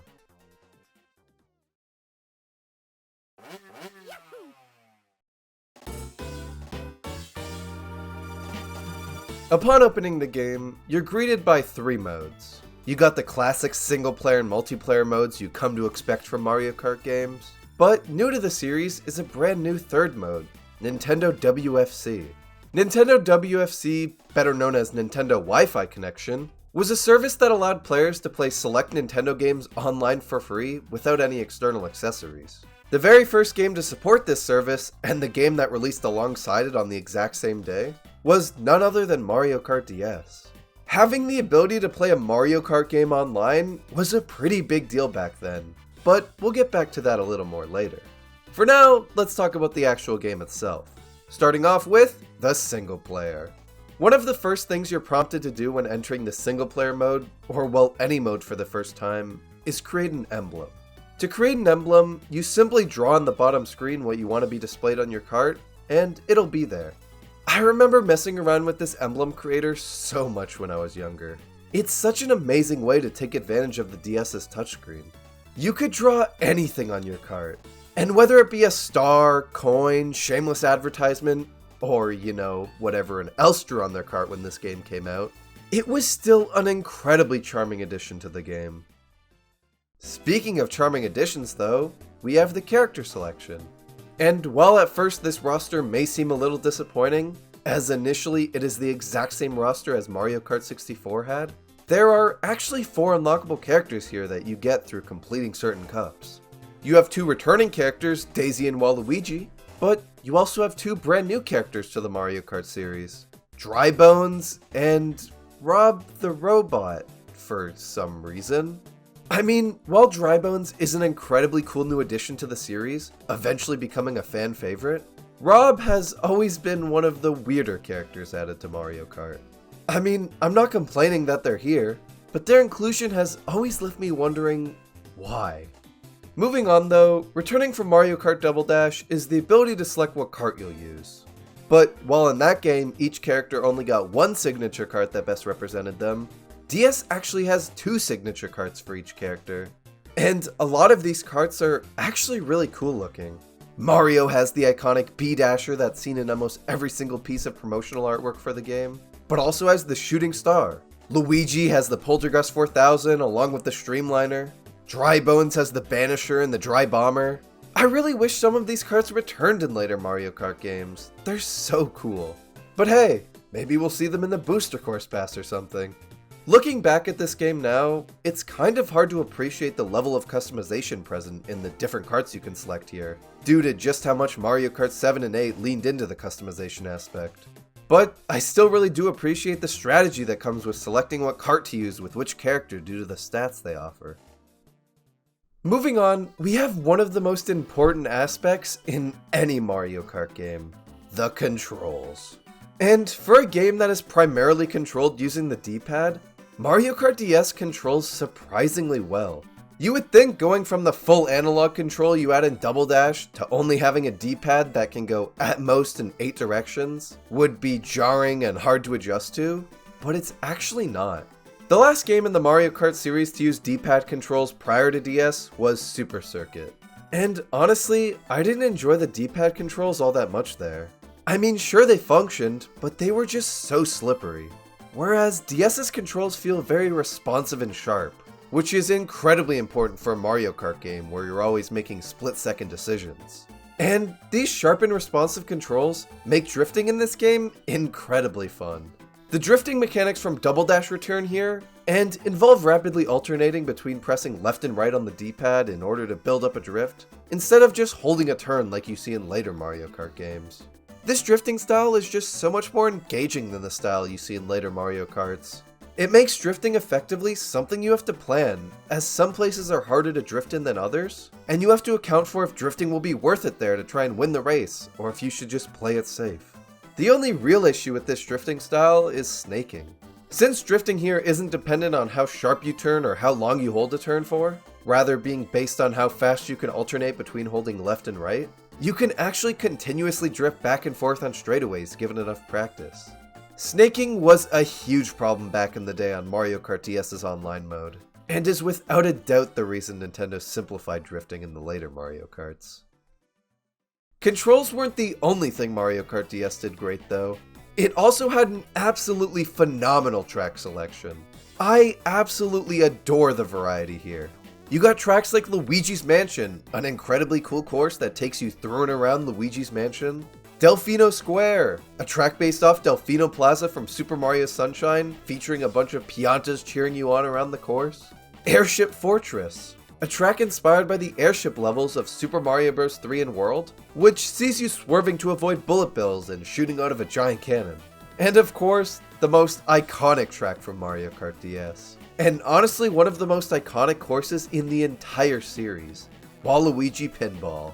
A track that takes place in a giant Waluigi-themed pinball machine, complete with amazing music. The tracks in this game are nothing short of incredible. All 16 new courses here are tons of fun to race on. But Mario Kart DS's track selection doesn't just stop at new courses. Alongside its 16 brand new tracks, Mario Kart DS also features 16 returning tracks taken from every single Mario Kart game that was released at that point. These returning tracks were coined retro tracks, and have become a staple of every single Mario Kart game's track selection following DS. Though, it's debated by some if Mario Kart DS was truly the first game to do retro tracks, as Super Circuit featured remakes of all 20 Super Mario Kart tracks as unlockable cups, and many see that as the start of retro tracks in the Mario Kart series. Personally though, while Super Circuit was the first to bring back tracks, even if it was just from Super Mario Kart, these tracks were secret unlockables intended more as a bonus for people who took the time to unlock them. Whereas in DS, the retro tracks were a huge part of the game and was something Nintendo heavily promoted. It's so cool to be able to see Super Circuit and Super Mario Kart tracks that were originally only in 2D, now in 3D. And having the ability to race on Mario Kart 64's and Double Dash's tracks that were already in 3D on the go was incredible back around the time this game released. I mean, Double Dash was only 2 years old when this game came out, so being able to race on some of its tracks on a portable console that soon after its release was the coolest thing. Overall, Mario Kart DS features one of the best track selections of any Mario Kart. It not only fixed a major issue people had with Double Dash, that being the small track selection by introducing returning tracks, but it also introduced so many iconic brand new tracks. The retro tracks weren't the only big draw of Mario Kart DS though. As I mentioned before, this game offered something no other Mario Kart game at the time was able to offer: online multiplayer. Nintendo was really pushing this during their promotion for Mario Kart DS. And I mean, I don't blame them. Being able to play Mario Kart Online for the first time was one thing, but being able to play Mario Kart Online for the first time on a portable console was just amazing. Sure, you obviously couldn't play the online everywhere due to it requiring an internet connection and all, but if you had an internet connection, you could play it anywhere in your house. Or if a friend had an internet connection, you could play there. The convenience of the first Mario Kart game to support online play being portable was a big draw-in for some people. But since this was in the very early stages of online gaming, and internet back then wasn't nearly as good as it is now, there were some restrictions to the online play to ensure that there wasn't excessive lag. For example, instead of there being 8 racers, the standard for Mario Karts back then, you could only play with 4 racers. And due to some tracks having a lot more moving parts than others, like tick-tock clocks swinging pendulums or Waluigi pinballs, flippers, and pinballs, 12 of the 32 tracks in the game were completely omitted from online play. Now, this unfortunately was pretty much a requirement to ensure that online play actually worked. Yeah, can you believe it? Nintendo used to actually care about their online games. Crazy. Looking back at reviews though, it seems like a lot of people around the time of this game's release didn't really care about the online mode's limitations. They were either just so in love with the single player and local multiplayer modes that online didn't bother them, or the novelty of being able to play a Mario Kart game online in the first place was just so strong that its shortcomings weren't that big of an issue. Either way though, the limitations to this online mode without a doubt held it back in a lot of ways. But it's not like you could play Mario Kart DS online today anyway. Hell, you haven't been able to for almost a decade at this point. Speaking of multiplayer though, despite Mario Kart DS having a heavily limited online play mode, its local multiplayer is anything but limited. In local multiplayer, you have the option between playing in normal mode or simple mode. In normal mode, each player is required to have their own cartridge, with up to 8 people being able to play together locally without the need of a link cable or anything. While in simple mode, only the host needs a cartridge, with all the other participants being able to join wirelessly through the DS's download play feature, but being forced to play a shy guy, which I've always found hilarious. And although Mario Kart DS allows you to play the battle mode in single player, being the first Mario Kart to do so, the most fun you'll have with this mode is without a doubt in multiplayer. And Mario Kart DS's battle mode is pretty good. It's a relatively simple battle mode, but it honestly works well that way. You have 2 modes here, Balloon Battle and Shine Runners. Balloon Battle is just about what you'd expect from a balloon battle in a Mario Kart game, although it does feature this pretty unique mechanic where you actually have to blow into your DS's built-in microphone in order to blow up your balloons. I've always found this feature to be kind of gimmicky, but it's an interesting mechanic nonetheless. Shine Runners though is where this battle mode gets a lot more unique. This mode is very similar to Shine Thief from Mario Kart Double Dash, but instead of only 1 shine sprite being on the map, and the goal being to hold on to it till the very end of the match, 9 shine sprites are spread throughout the map, and the person with the most at the end of the time limit wins. I really like this mode. It's such a great spin on Shine Thief. The courses in this battle mode are also really good as well. You got one that takes place on a giant DS, one that takes place on a beach, and even returning courses from older Mario Karts like Pipe Plaza from Mario Kart Double Dash, and Block Fort from Mario Kart 64. Overall, the multiplayer is great in this game, but it doesn't even come close to Mario Kart DS's absolute best mode. Mission Mode. A fully single-player mode featuring over 48 unique missions, complete with 7 actual boss fights. Mission Mode is something I never hear people talk about anymore. This is without a doubt one of the coolest modes in any Mario Kart. Tour tries to replicate this mode in a lot of ways with its missions, but it doesn't come anywhere close to how incredible DS's Mission Mode is. Not only do a lot of them take amazing advantage of the tracks and characters they use to create engaging and fun missions, but they also very subtly teach you things you might not know. Like for example, this mission's goal is to avoid all the fake item boxes and collect the real ones. But a lot of people might not be able to tell the difference between fake and real item boxes. So by playing this mode, they're able to actually learn to see the difference between them, and be able to apply that knowledge into races in order to get better at the game. And then there's this other mission that takes place on the track Desert Hills, that has you going through a bunch of rings, with some going off the track and requiring you to use a mushroom. When I played this mission, I actually learned of a shortcut that I didn't know you could do on this map, that I eventually applied into a race, and doing so was incredibly satisfying. A lot of the missions in this game geniusly disguise themselves as challenges when they're actually tips to help the player improve without outright saying it. And then you have the boss fights. Almost all of them are enemies or bosses from Mario 64 and Mario 64 DS, and are a ton of fun to fight. Racing against Goomboss on Baby Park trying to avoid the obstacles he throws at you, or trying to avoid King Bob-omb's bombs and throwing them back at him to defeat him, are so fun. These fights, like the mission mode itself, take great advantage of the fact that you're moving around in a kart, and do a great job at making it feel like less of a disadvantage and more of a unique playstyle. Mario Kart DS's mission mode is easily some of the most fun I've had with this game, and is something I would absolutely love to be included in Mario Kart 9. Please make it happen, Nintendo. Mario Kart DS is an amazing game. I mean, what else is there to say about it?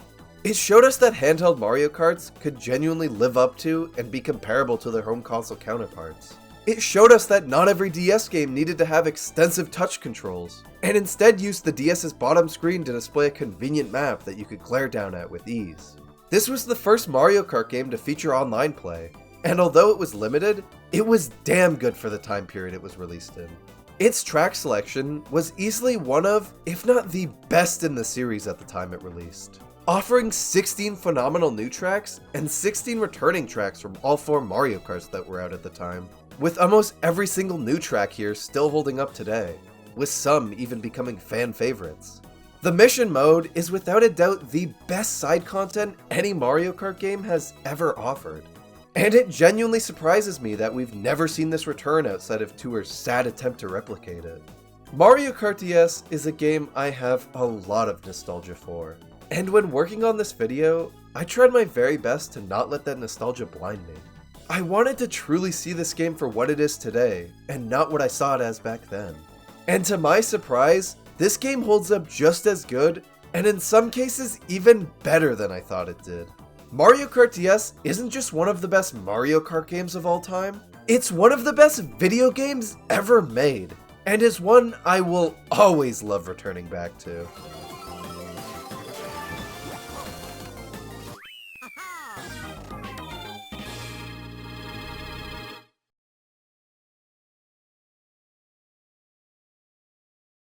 Mario Kart Wii! Woohoo!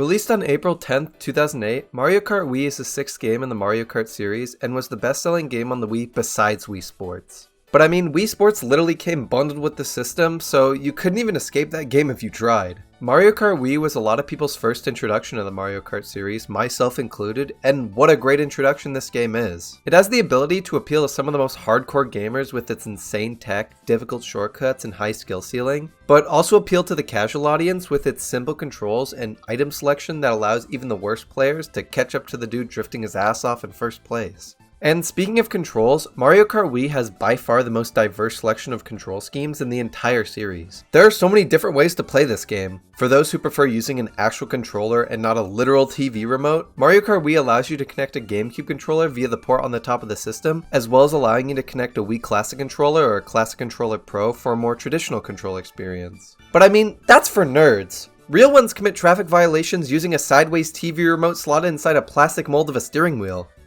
Right? The Wii Wheel. Although just being a piece of plastic, it was a special piece of plastic that came bundled with the game and was its main selling point. Gone were the days of steering with a control stick or D-pad. With the invention of poor sales on their last console and determination to be different, the motion sensing technology present inside the Wii remote allowed for Nintendo to emulate, they don't really like that word too much, simulate steering an actual wheel. And with the Wii Wheel, they are able to capture this feeling even better and create a genuinely immersive driving experience that is just fun, and actually surprisingly holds up really well to this day. Before a few months ago, I hadn't played Mario Kart Wii this way in a long time, since whenever I did play the game, I was playing on actual hardware because I didn't have my childhood Wii or Wii U anymore. But after discovering that actual hardware has the ability to connect real Wii remotes, I found one of my old remotes, and for the first time in years, I was able to play Mario Kart Wii the way I used to play it all throughout my childhood, and was incredibly surprised at how well it held up and how much more fun I was having racing on some of my favorite tracks. Oh yeah, the tracks. Mario Kart Wii has literally the best base selection of tracks in the entire series, and you cannot argue against that. I say base track selection because the DLC for Mario Kart 8 Deluxe hasn't fully been revealed yet, and that could have a better track selection in the end, and is certainly shaping up to, and the only reason for that is the amount of tracks from Wii being added to that game. But for now, I think it's pretty commonly accepted that Wii has the best base selection of tracks in the series. I mean, you have tracks like Mushroom Gorge, Toad's Factory, Coconut Mall, and DK Summit, just to name some of the most iconic. And even some of the lesser known tracks like Daisy Circuit, Dry Ruins, and Moonview Highway are amazing. I mean, if I'm being honest, of all the new tracks introduced in this game, there's not one I dislike or get bored of playing, which is something I definitely can't say about any other game in the series. Even the retro tracks in this game, while sometimes maybe a little bland, are still incredible and always fun to race on. My absolute favorite track in this game, and just favorite track in the entire series, is Toad's Factory. Everything about this course is just perfect. The music, which I'll elaborate more on later in this video, is incredible. The way the course is always moving and how you have to make decisions in the moment on what path you want to take. Like, for example, near the beginning, you have these hydraulic press things. And if you go on the green conveyor belt below it, you get a boost to speed and go faster, but run the risk of getting crushed. You have to quickly time in your brain whether or not you'd get crushed taking that and if it's really worth it.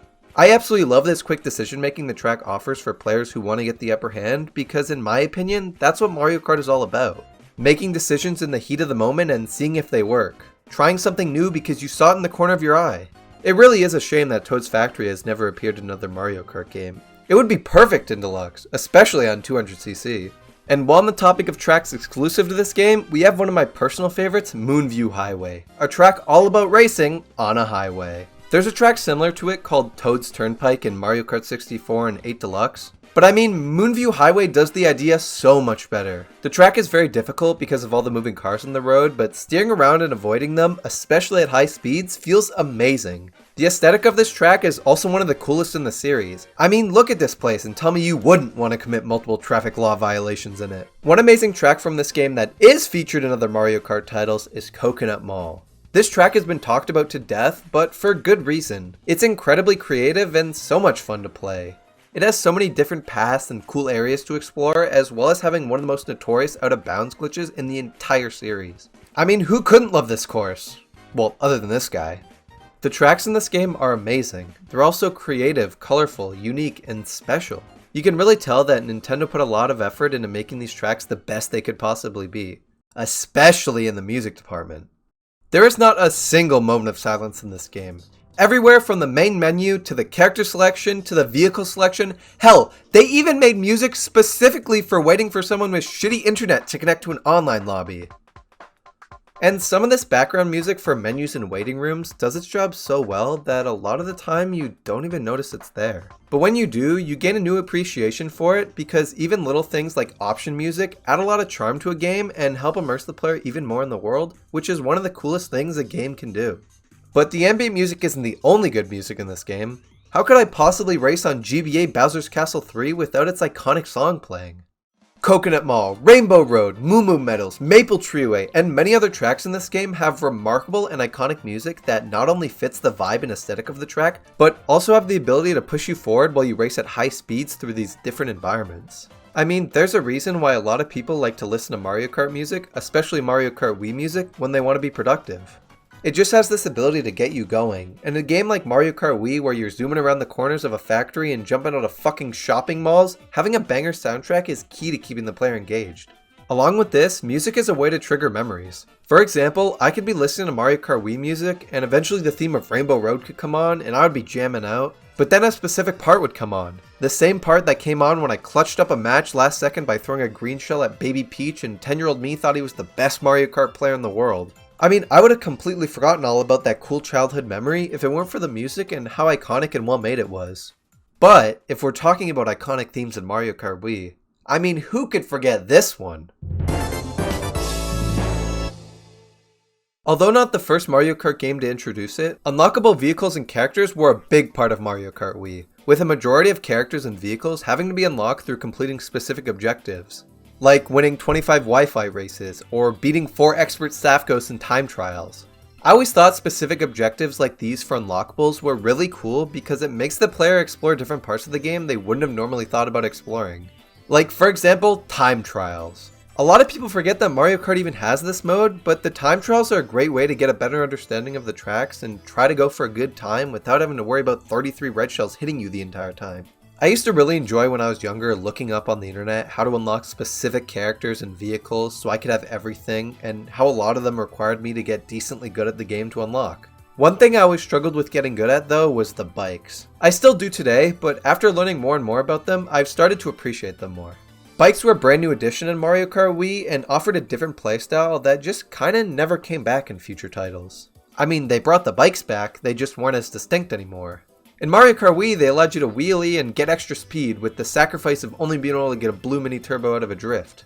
They also turned much sharper and required you to be a lot more precise with your turns and offered a playstyle that is really hard to adjust to, but once you do, is incredibly fun and rewarding. Online multiplayer. One of the big things Nintendo was pushing with Mario Kart Wii because it was the first game in the series to offer it. And the online was incredible for the time. It was so fun to finally be able to play Mario Kart Wii with people from around the world. Every racer was a different person, a real person, and it just made the game feel so much more alive. Sometimes, however, you would join a lobby, wait for everyone to pick a track, wait for everyone to load, you're at the countdown, and then boom! 33 blue shells, bombs everywhere, red shells flying out of the air, lightning every 2 seconds, green shells lining the laws, just absolute chaos. But how are people doing this, you ask? Hacking. It was incredibly easy to hack your Wii with infinite item mods, and just as easy to go online with them due to a lack of anti-cheat because of how new online multiplayer was to Nintendo. But I mean, I'm not complaining, these lobbies were fun as fuck. One of the coolest things to experience in this game was being in one of these hacker games. It was absolute chaos as I said before, but it was hilarious. People could barely complete a lap, and when they did, the hacker was sitting at the finish line with another 50 red shells. I wish I could have experienced more of these, but the few I experienced are some of my fondest early memories with the game. But as the Wii era came to a close, and the Wii U became Nintendo's main focus, the Mario Kart Wii servers would eventually shut down on May 20th, 2014, just a few days before Mario Kart 8 would release on the Wii U, making it impossible to play Mario Kart Wii online ever again. Or so we thought! You see, before Nintendo shut down the servers for Mario Kart Wii, a group of dedicated fans came together and worked to create online servers that could be accessed as easily as inputting a custom DNS in the internet settings and installing software via the internet on your Wii without the need of an SD card or anything, making it incredibly easy for Wii owners to just keep playing Mario Kart Wii online. This service is called Weemfi and is still up to this day. Along with this, dedicated fans have also come together to make custom tracks and characters for Mario Kart Wii playable online through a mod called CTGP Revolution. That, unlike Weemfi, requires you to actually hack your Wii, which isn't too difficult, but not as easy as Weemfi's internet exploit. What I'm trying to say is that people love this game so much that they have gone out of their way to make their own online servers for people to just keep playing this game, and even created custom tracks and characters for those who want a new experience with the game. This community is unbelievably active and is full of amazingly talented people that just want to share the game they love with other people.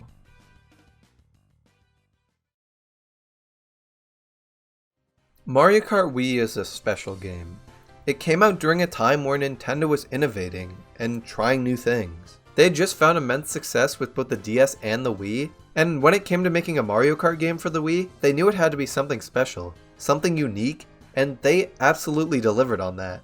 Mario Kart Wii, just like the Wii itself, is something I feel like it could show to anyone and they could find some enjoyment out of it.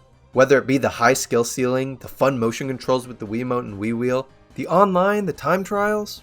This could be nostalgia speaking, but this game has something for everyone and presents it all in a very charming way. I hope by watching this video, even if you don't agree with me on some of the things I've said, that you can at least understand why this game is loved by so many, and the small little things about this game that made it as highly praised as it is today.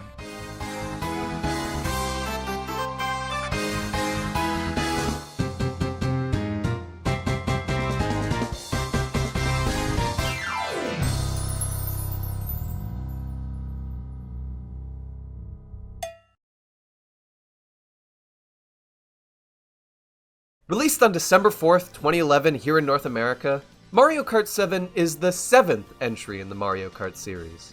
Could you tell? Development for the game started in early 2010, with the main goal the team had being to finally implement the two big gameplay mechanics that were scrapped from Mario Kart Wii. That being the ability to drive your kart underwater and glide down from high places. But despite Mario Kart being one of Nintendo's most popular and best-selling series, Mario Kart 7 initially only began development with 8 staff working on the game, which was obviously not enough to get the game completed for the late 2011 release date they were shooting for. So, in order to speed up the development, Nintendo enlisted the help of Retro Studios, who had just finished working on Donkey Kong Country Returns, and had them co-develop the game alongside Nintendo. But instead of having Retro Studios help out on all aspects of the game, they were instead tasked with creating the returning retro courses that would be featured in the game, as a way of not only introducing this outside team to how the development process for a Mario Kart game works, but also what makes a good Mario Kart track from a design perspective, since they would be working with pre-existing courses. After Retro Studios was brought on board, development for Mario Kart 7 progressed remarkably fast, with Nintendo even being able to add a third gimmick to the game, a new kart customization system that would eventually become a series mainstay. Mario Kart 7! Getting into the actual game itself, and starting off with the single player mode, we have the character roster.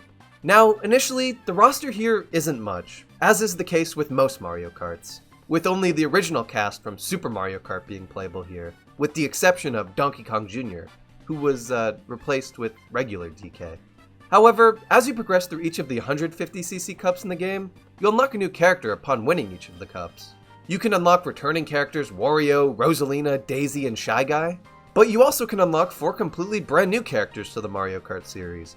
Wiggler, Metal Mario, Lakitu, and the Honey Queen from Super Mario Galaxy. I mean, honestly, Wiggler and Lakitu are really cool additions to Mario Kart. Hell, even Honey Queen is. But come on, Nintendo. Metal Mario from Super Mario 64? Surely there could have been a better, newer returning character to take this spot. Other than that, though, a pretty solid roster all around. Where things get interesting here, though, is in the kart selection.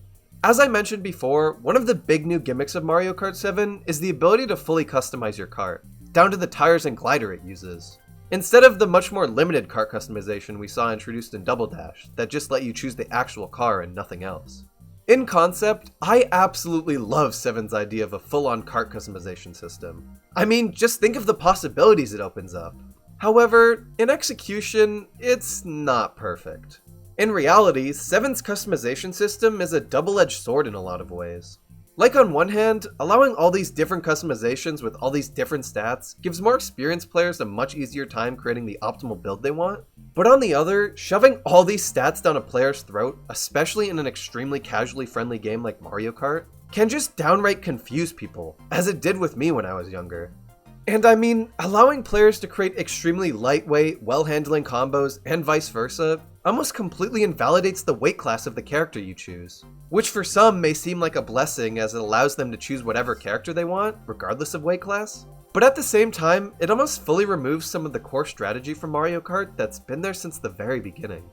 Personally though, while I can understand many people's gripes with the kart customization, I without a doubt prefer it over what we had before. I absolutely love how you don't have everything right away, and instead unlock things over time by collecting coins. It's such a great way to incentivize coin collection outside of the minor speed boost they give you.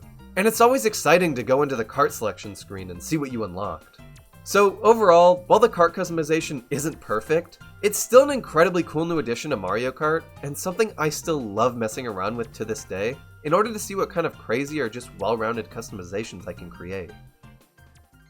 But while on the topic of just one of Mario Kart 7's new gimmicks, why don't we talk about the other two, gliding and underwater racing? Ironically, in all 6 Mario Kart games before 7, players were instinctively taught to avoid water, as in almost every case it was out of bounds if you tried to fully submerge yourself. However here, it's now fully encouraged, and in most cases entirely required for you to completely submerge yourself underwater, as it's now been turned into a core gameplay mechanic, being the central feature of a lot of tracks in the game. And with gliding, it's a completely new and original idea that opens up so many possibilities due to the verticality it offers.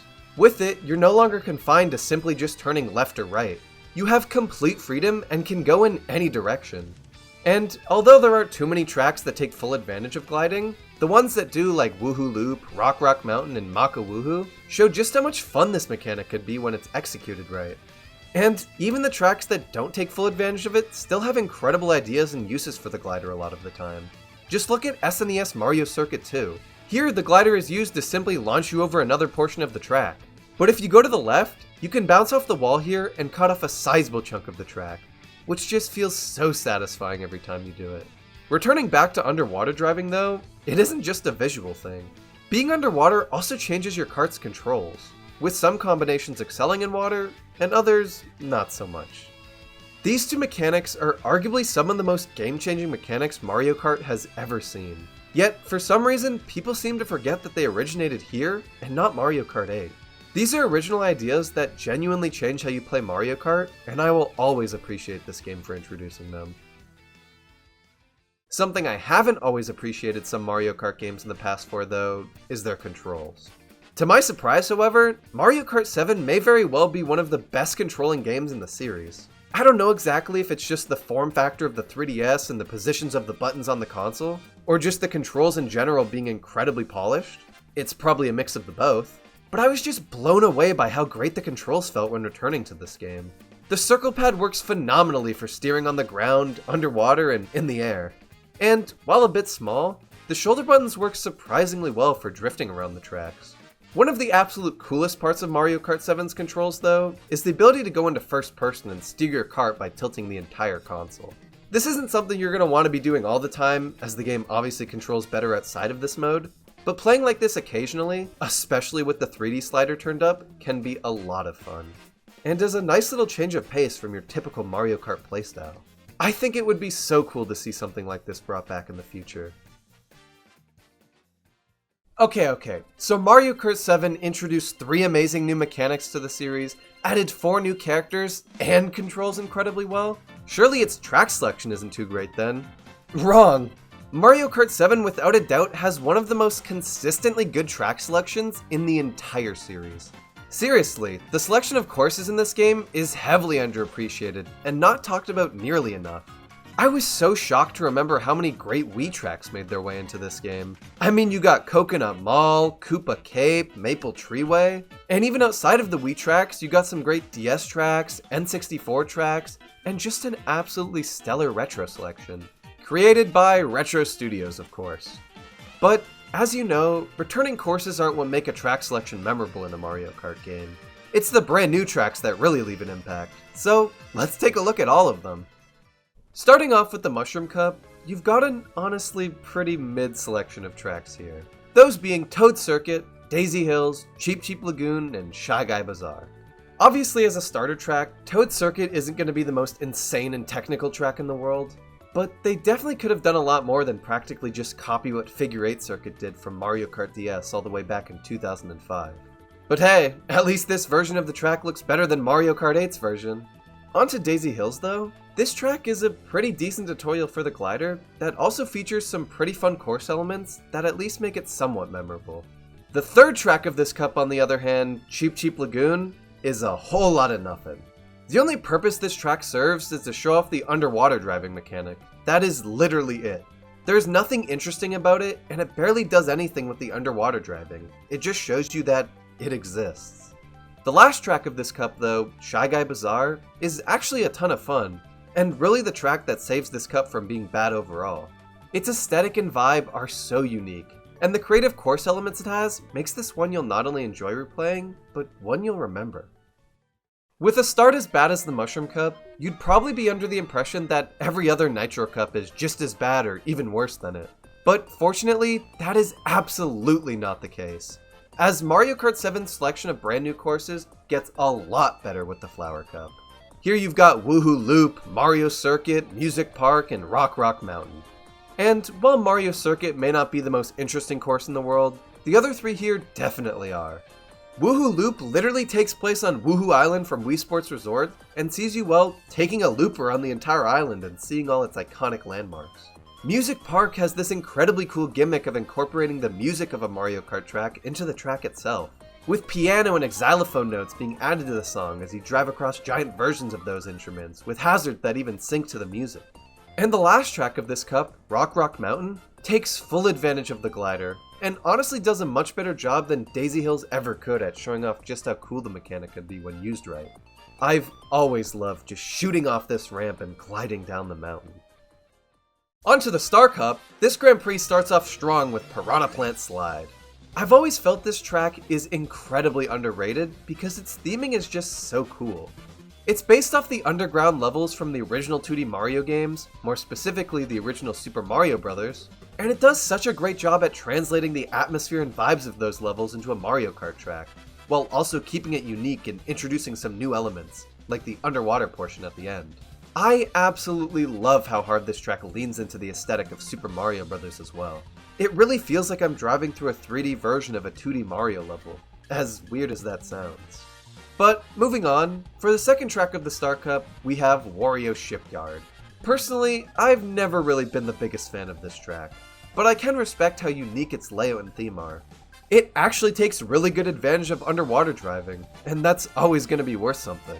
The jets pushing you around and driving through the sunken ship will always be fun, even if it's not my favorite course in the game.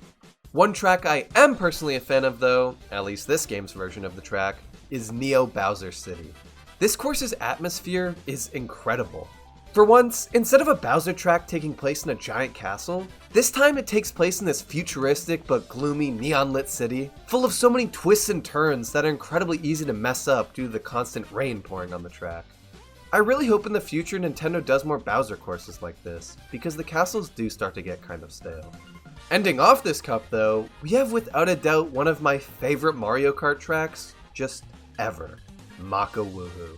Similar to Woohoo Loop, this track also takes place on Woohoo Island, but this time instead of taking a lap around the island, you're now scaling its giant volcano, going through these caves, diving underwater, and once you reach the top, gliding down to the finish line. I've always loved this track because it just kind of feels like an adventure the whole time. I mean, you're climbing up this giant mountain on this iconic landmark. I still cannot believe we've never seen this track return. Same with Woohoo Loop as well. Just imagine how beautiful both of these tracks would look in Mario Kart 8 if they actually put in the effort to bring them back. On to the final batch of brand new courses though, we have the Special Cup, featuring DK Jungle, Rosalina's Ice World, Bowser's Castle, and Rainbow Road. And while DK Jungle and Rosalina's Ice World are both undoubtedly incredible tracks, with DK Jungle being the first true Donkey Kong themed track in the series, taking many elements from the Donkey Kong Country games, and Rosalina's Ice World being a beautiful homage to Rosalina in the Super Mario Galaxy games, the real star of the show here is Rainbow Road, and not Bowser's Castle, as this game's iteration of Bowser's Castle is just kind of boring. They honestly should have just stuck with Neo Bowser City here, because it is Bowser themed and is leagues more unique and interesting than whatever they had going on here. Back to Rainbow Road though, I mean wow! I know I'm definitely not the first to say it, but they cooked with this track. After 6 Rainbow Roads across 6 games, with almost all of them taking place in space, for the 7th iteration, Nintendo finally took advantage of the fact that these tracks usually take place in space, and made it this entire adventure where you're drifting on the rings of Saturn, speeding across boost pads, landing and driving across the moon, and finally zooming through this rotating cylinder of boost pads and gliding to the finish. Everything about this track just feels like the perfect send-off to the new selection of courses in the game. You've got its incredibly uplifting music, the beautiful atmosphere, and the creative design of the course. I don't know if this Rainbow Road is my favorite, but I will always love it for pushing the limits of what a Rainbow Road can be, and truly making something unique. And that's all the brand new courses in Mario Kart 7. Although this selection of tracks isn't without its stinkers, Mario Circuit, Bowser's Castle, it's overall a very memorable lineup, with some standout additions that will always be fun to go back and race on. But racing isn't the only thing you do in a Mario Kart game. You can't forget about the battle mode. Or, maybe you could. Usually everyone does, but Mario Kart 7's battle mode consists of 2 modes with 6 courses. You've got Balloon Battle and Coin Runners as the 2 modes, and GBA Battle Course 1, N64 Big Donut, DS Palm Shore, Honey Beehive, Sherbet Rink, and Woohoo Town as the 6 courses. This battle mode doesn't do anything we haven't seen a battle mode in another Mario Kart game do, but it does achieve its purpose and is pretty fun. The only real downside here is that you have no option to do Deathmatch in Balloon Battle, so if you run out of balloons, you just respawn and lose points, instead of being out forever like it was in the older Mario Karts. Other than that though, Coin Runners is always fun, and the 6 courses they chose here are a blast to battle on. I especially love the inclusion of Big Donut from Mario Kart 64. The addition of the glider ramp allowing you to cross over a giant pit of lava in the center is great. So overall, while this definitely isn't the Mario Kart I'd go to first for its battle mode, it's also not the one I'd go to last. It gets the job done. Mario Kart 7 is definitely one of the more forgettable games in the series. I mean, everything it introduced was just brought into Mario Kart 8, and arguably done better, with nothing really left unique specifically to it, enticing people to go back. Despite this though, it's very important to look at this game through the lens it was looked at when it came out. It had 3 amazing new gimmicks, an incredible retro nitro track selection, and was portable. This game set the groundwork for what Mario Kart 8 would be, and we should never forget it for that exact reason. This game wasn't the Mario Kart I would always be dying to play, nor is it the one I've made the most memories with. But just because this game hasn't left the same impact the rest of the games in the series have, doesn't mean it should be discounted or forgotten. There's nothing terrible about it, sure it's not perfect, but what game is? For a Mario Kart game on the 3DS, 7 achieves its purpose and then some. So, to finally answer the question posed at the very beginning of this video, is Mario Kart 7 bad? No, it's actually pretty damn good.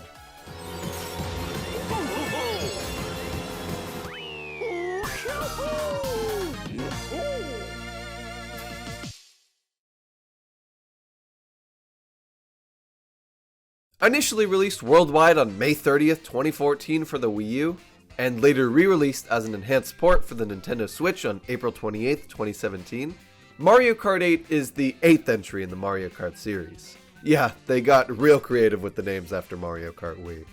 Development for the game started in early 2012, with the team initially deciding on a drill that allowed players to dig and drive underground as the game's main gimmick. However, this idea was quickly scrapped when someone on the team suggested anti-gravity as a possible mechanic, as they found it to be a much more interesting and enticing concept than simply being able to dig a hole. Along with scrapping the drill mechanic though, sometime during development, the team had plans to finally add Kamek to the roster, a character that was originally planned for Mario Kart 64, but was replaced with Donkey Kong late into that game's development. Unfortunately, similar to Mario Kart 64, for some unknown reason, Kamek was scrapped again. with only his icon remaining deep within the game's files. Luckily though, Kamek was eventually added 9 years later in the Booster Course Pass. And about a year and a half into Mario Kart 8's development, we would finally get our first look at the game during E3 2013. This trailer not only showed off the brand new anti-gravity mechanic, but also confirmed the return of the gliding and underwater racing mechanics from Mario Kart 7. The big takeaway from this reveal though, had to be the visuals. I mean, for the consoles they released on, Mario Karts prior to 8 never looked bad per se, but they definitely weren't pushing the limits of what we thought was possible graphically from Nintendo. This game, however, was looking like it could be the most graphically impressive Nintendo game ever. And combine that with the hype of 7's gliding and underwater racing returning, the new anti-gravity mechanic, and just the fact we were getting a brand new Mario Kart, needless to say, this trailer had people very excited for the game, and motivated the team to keep putting their all into this entry's development.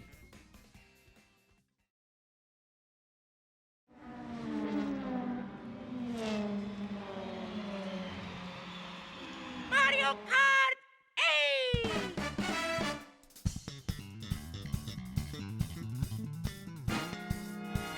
From the very moment you open the game, Mario Kart 8 is already showing off by trumping all other Mario Kart title screens. Instead of just seeing the same image and hearing the same voice line every time you open up the game like every other Mario Kart's title screen, 8 decides that for some reason, that's not enough. In this game, you have a plethora of different possible title screens. You have some with Mario, one with Rosalina, one with Bowser, one with Link, but by far the absolute best and funniest has to be Luigi Kart 8! there was literally no reason for Nintendo to put this much, hell, any effort at all into the title screen, but I absolutely love that they did. The title screen music here is also just a banger, and for the first time in Mario Kart history, isn't digitally composed, but is actually performed live by a big band, and just makes it hit that much harder. There's even a part of the song that plays the title theme from Super Mario Kart, and it's just amazing.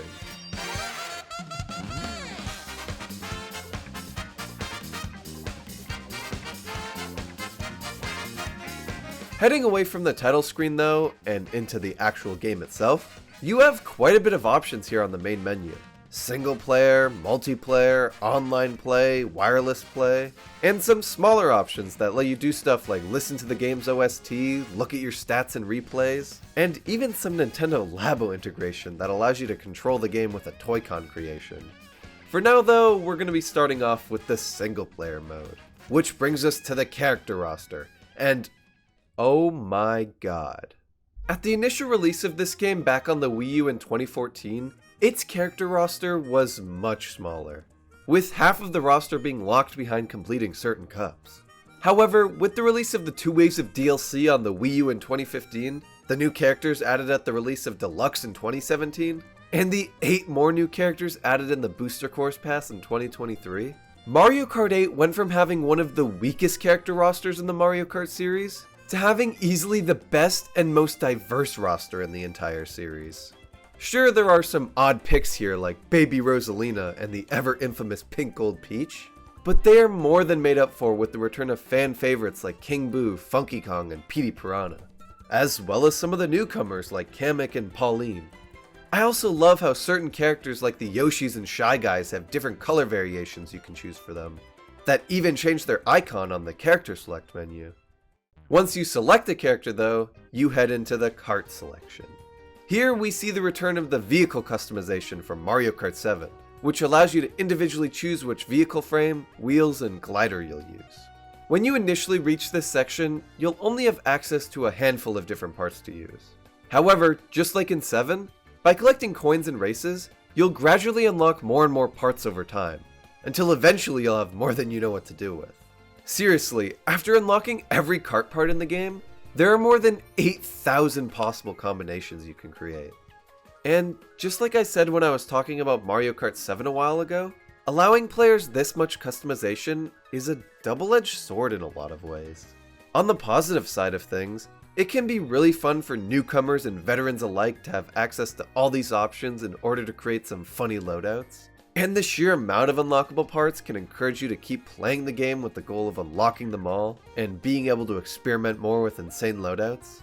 But on the negative side of things though, shoving all these stats and thousands of possible combinations down a new player's throat can be incredibly daunting and make it really difficult for them to find a loadout that suits their playstyle. Regardless though, in the end, I do heavily prefer 7 and 8's kart customization over the older games'.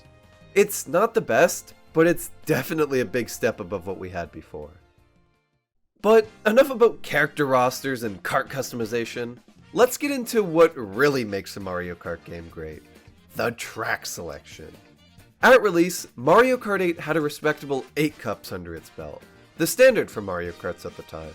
However, with the release of the DLC in 2015, it got another 4 cups, upping its total track count to a staggering 48 unique courses. And I gotta say, the track selection here is pretty incredible.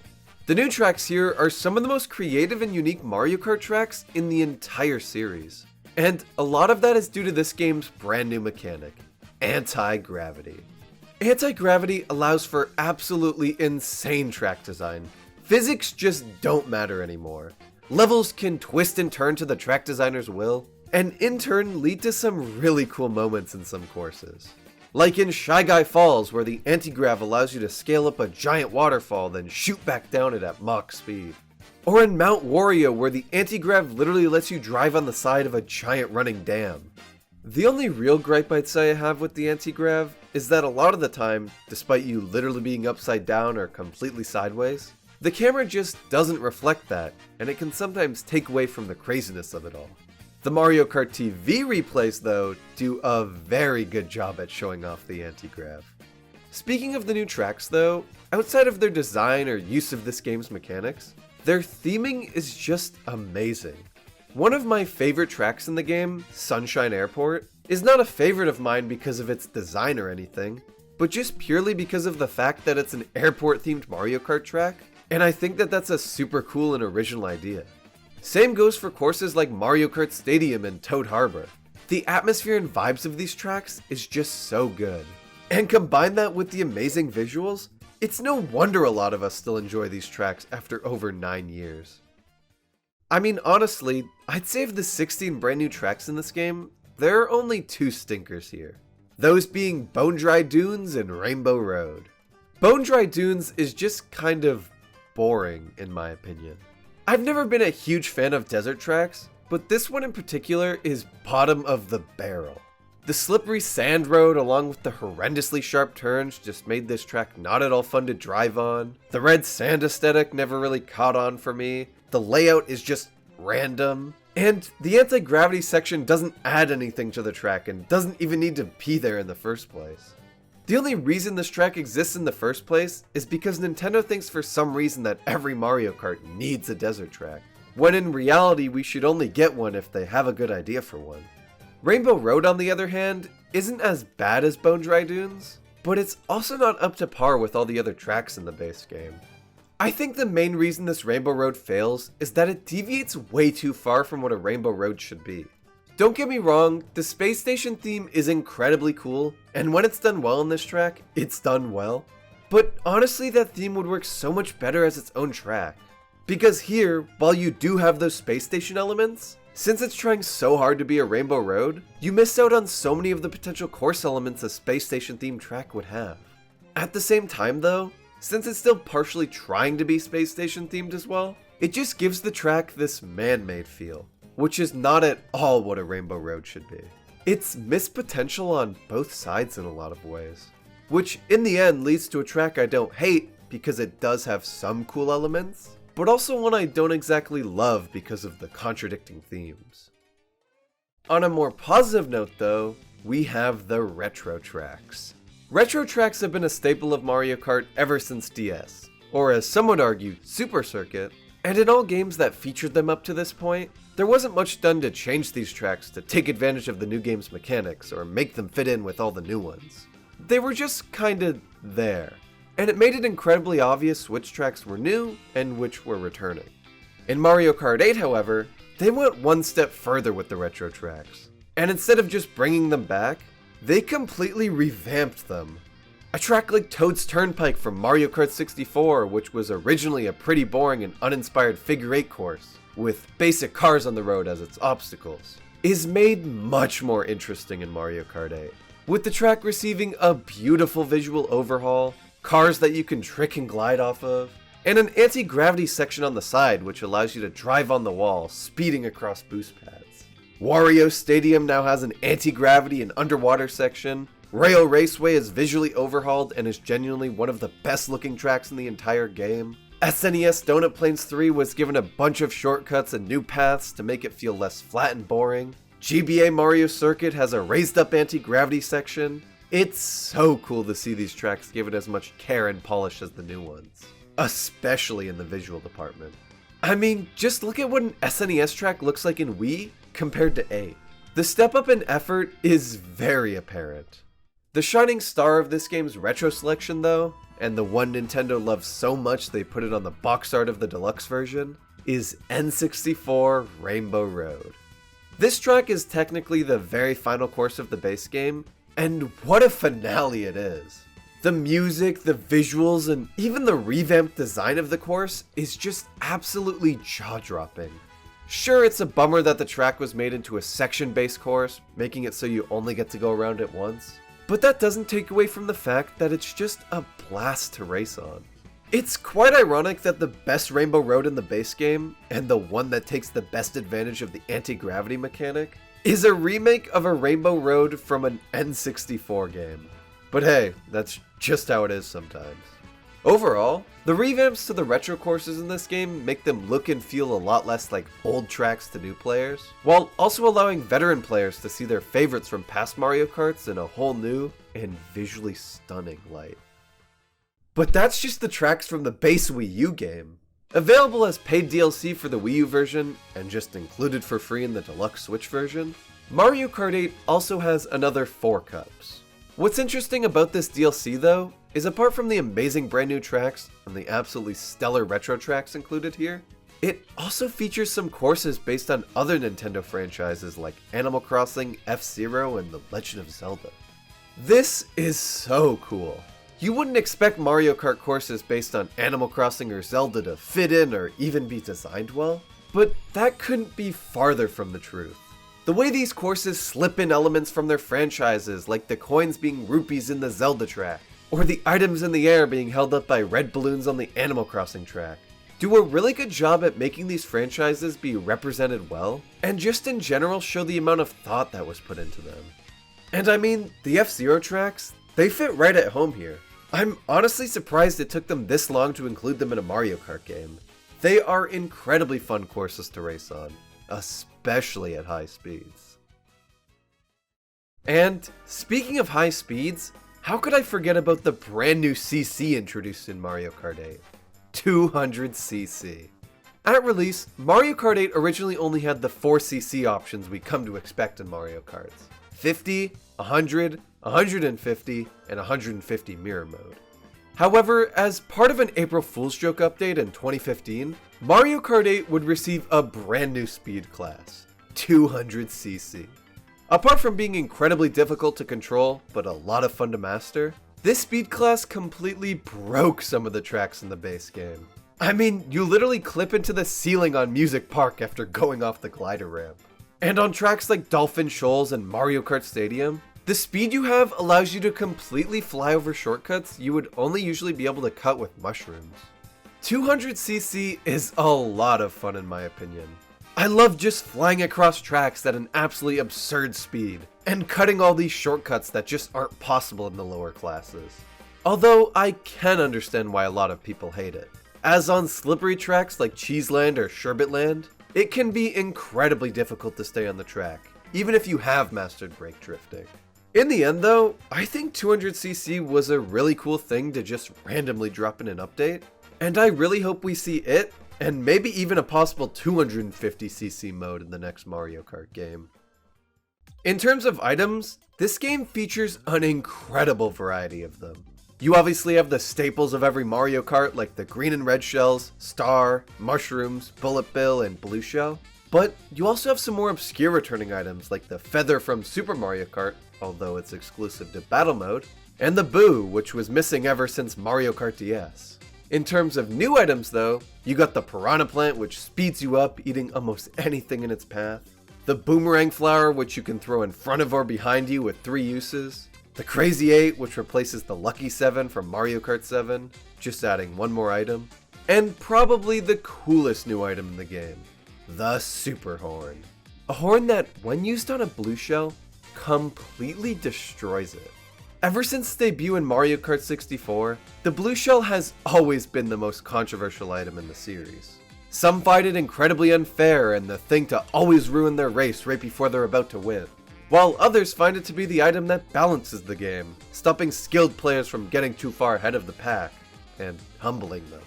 With the addition of the Super Horn though, and it being possible to roll as an item in first place, players now have a way to avoid the shell, and I think this was Nintendo's way of appeasing both crowds, by not completely removing the blue shell, but nerfing it a bit.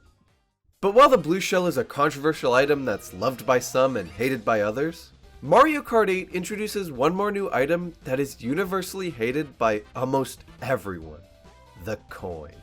Returning from Super Circuit and Mario Kart 7, coins were littered along tracks, with each coin you picked up gradually increasing your top speed, with the max you could hold at once being 10.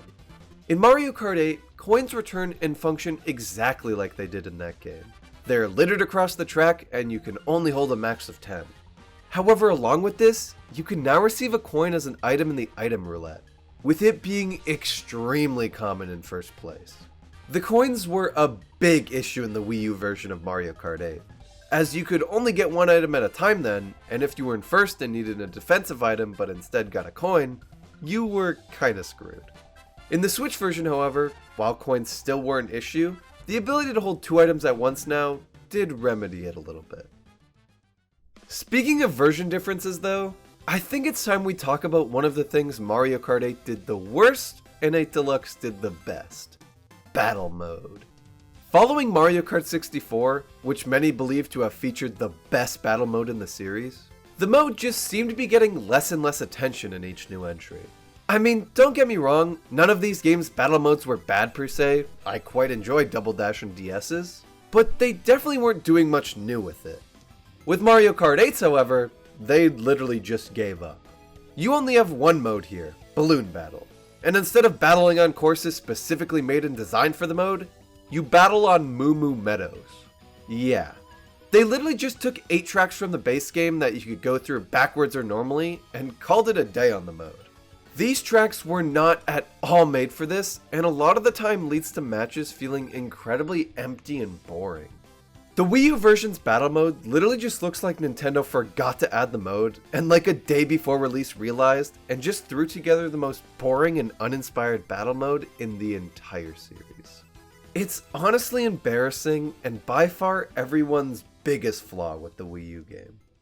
With 8 Deluxe, however, Nintendo took the battle mode criticism to heart, and put their absolute all into 8 Deluxe's rendition of the mode. Instead of dumbass Moo Moo Meadows and Dry Dry Desert as the battle tracks, we instead got 5 brand new and 3 returning battle tracks. Those being Battle Stadium, Sweet Sweet Kingdom, Dragon Palace, Lunar Colony, 3DS Woohoo Town, GCN Luigi's Mansion, SNES Battle Course 1, and Urchin Underpass. Along with that, rather than just getting the basic ass balloon battle as the only mode, 8 Deluxe instead has 5 unique modes, the most in the series, with those modes being Balloon Battle, Renegade Roundup, Bob-omb Blast, Coin Runners, and Shine Thief. And, as I mentioned earlier, 8 Deluxe also sees the return of the feather item from Super Mario Kart, which is exclusive to this mode. I absolutely adore 8 Deluxe's battle mode, and it's a shame no one talks about or even plays it that much anymore. The physics are done incredibly well, and makes things like doing a quick U-turn feel quick and snappy. The music is top notch, as is all music in this game, and the sheer amount of modes and maps offer a great variety here, with each mode honestly being super fun in their own right. The completely brand new mode here, Renegade Roundup, is so underrated. It's a blast to try and hide away to avoid being caught by the piranha plants. I can obviously see why even after 8 Deluxe completely revamped 8's battle mode and made it so much more diverse and original, that many still consider 64's to be the best. But man, is 8 Deluxe's battle mode just an absolute joy. And in my opinion, the best in the series. Moving on though, we have the online, and it's done super well here. I love the ability to either play globally online against everyone to up your overall global score, open a quick room with friends, or join a tournament that focuses on a specific rule set like no items or pure 200cc. I also really appreciate the change to worldwide races, where now instead of letting you pick from the entire game's track selection before a race, you only get the choice between 3 randomly selected tracks, or just random. It stops people from struggling to know what courses they want to pick, especially with 8 Deluxe's insane amount of tracks, and helps races start faster as the timer isn't always run out because everyone was stuck on what track they wanted. In terms of the actual online itself though, it's one of the better Nintendo games lag-wise. I'm almost never experiencing connection issues when I play online, although it does still happen sometimes. Overall, online multiplayer in this game is good, and offers a great way to test your skills and see how many points you can accumulate over time.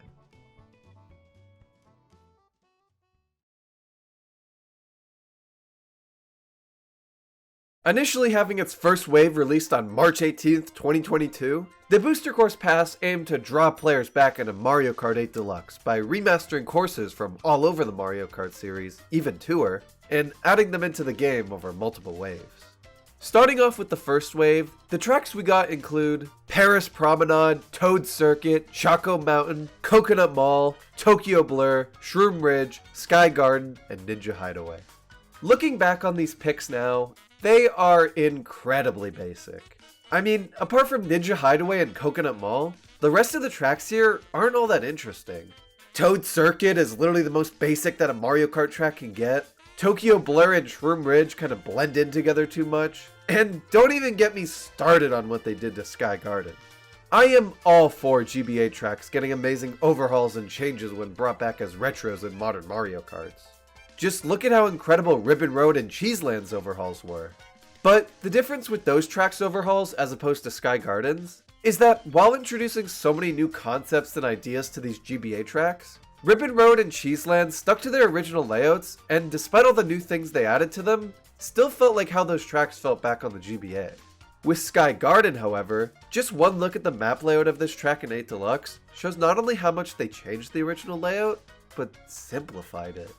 This track had so much potential to take advantage of Mario Kart 8's mechanics, yet instead we just got a watered down, babyified version of the course. Speaking of taking advantage of Mario Kart 8's mechanics though, not one track in this first wave features anti-gravity or underwater driving. Obviously this is completely okay. There are a lot of tracks in Mario Kart 8 that don't feature either of these mechanics, and it's not like I'm expecting nor want every track to. But when you're already simplifying tracks like Sky Garden, or just introducing extremely simple tracks in general like Toad Circuit and Tokyo Blur, the absence of these mechanics becomes very apparent. For a lot of the tracks in this wave, it just felt like the bare minimum was done.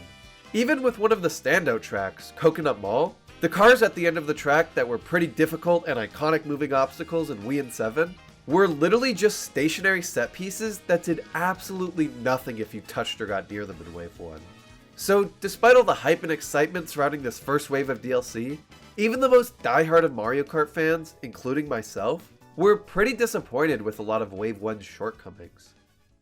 But of all the things people were disappointed with or complained about at Wave 1's launch, the absolute biggest problem almost everyone had with it was the visuals. Ever since its release all the way back in 2014, Mario Kart 8 has continuously been praised for being one of the best looking Nintendo games ever made. It's clear that Nintendo put a hell of a lot of effort into making each track look as amazing as it possibly could on the hardware. With Wave 1 of the Booster Course Pass, however, well...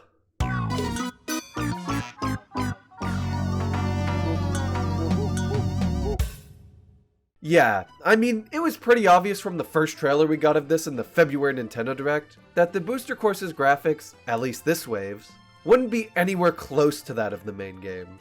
So many flat colors and unpolished textures made it very clear to fans that Nintendo was just porting tracks that were originally made for Tour and only slightly touching them up graphically.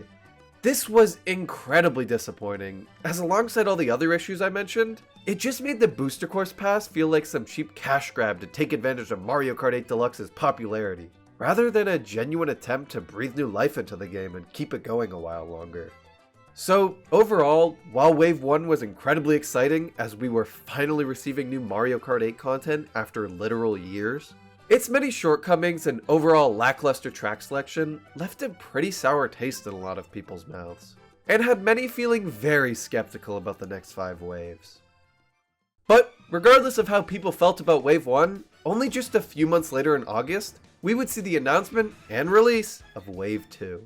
The tracks we got in this wave were New York Minute, Mario Circuit 3, Calamari Desert, Waluigi Pinball, Sydney Sprint, Snowland, Mushroom Gorge, and Sky High Sundae.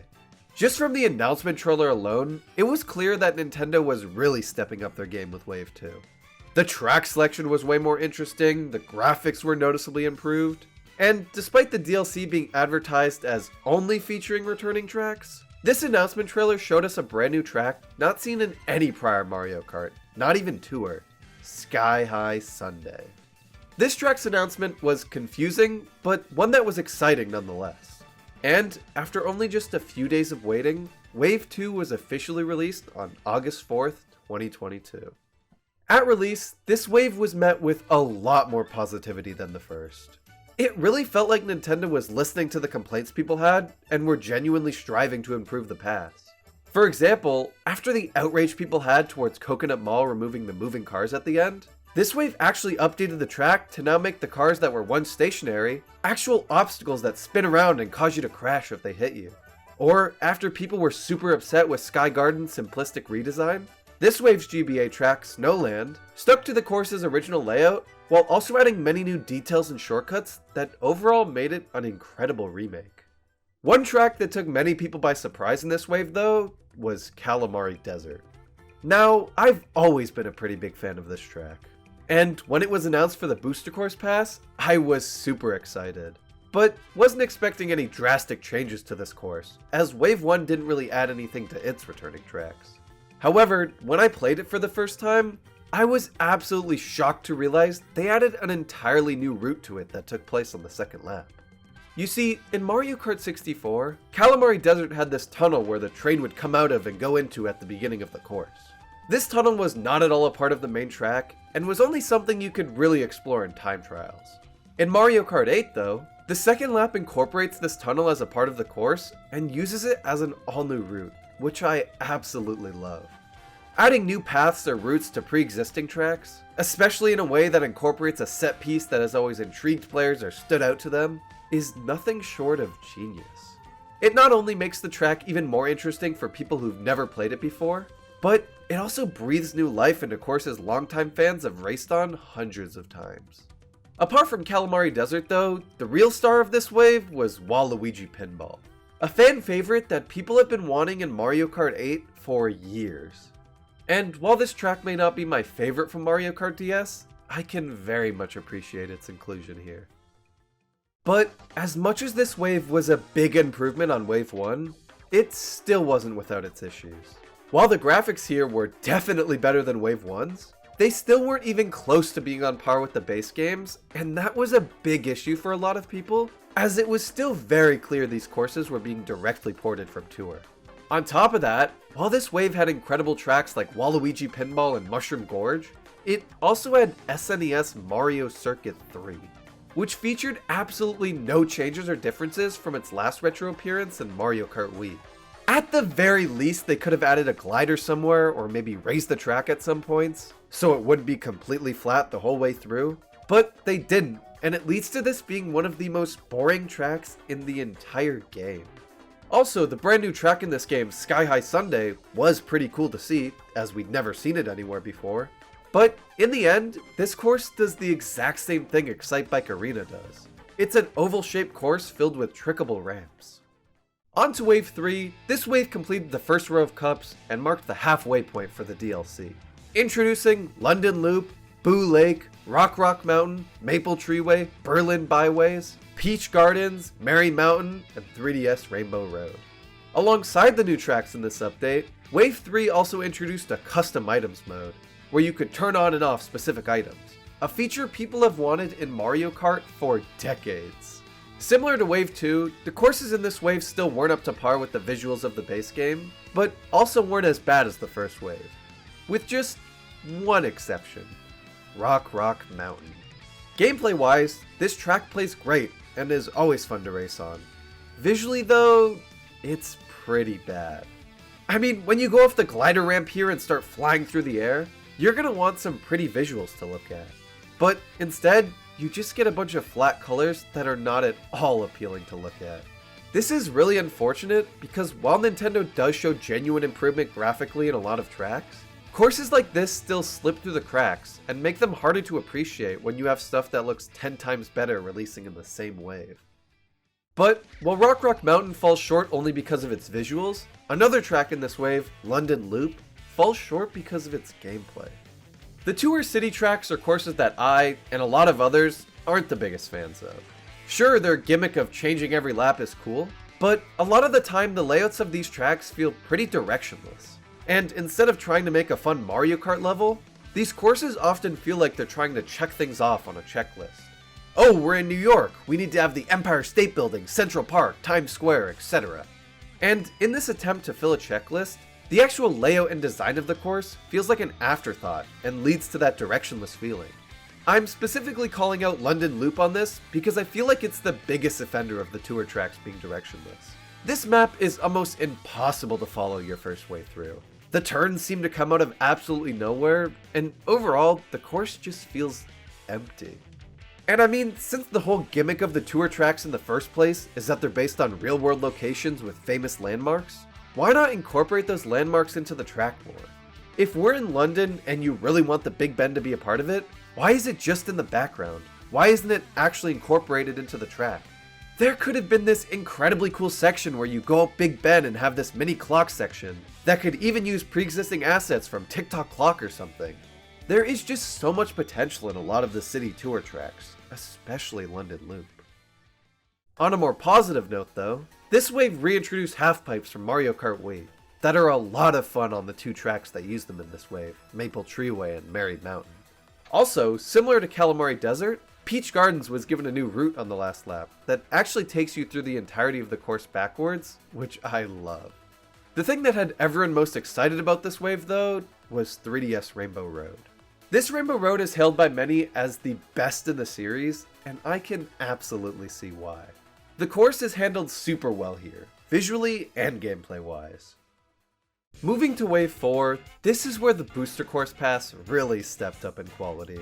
This wave not only brought 8 new tracks, Amsterdam Drift, Riverside Park, DK Summit, Yoshi's Island, Bangkok Rush, DS Mario Circuit, Waluigi Stadium, and Singapore Speedway, it also brought us a brand new character, Birdo, and the promise of 5 more new characters down the line.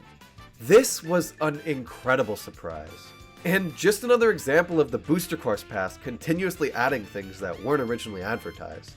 I don't know if this was some sort of marketing strategy by Nintendo to keep hype around the DLC alive, or they just decided to add more stuff over time, but it is absolutely genius. Graphically, this wave was on another level with some of its courses. Tracks like Riverside Park and Waluigi Stadium are genuinely on par with the base game in a lot of ways.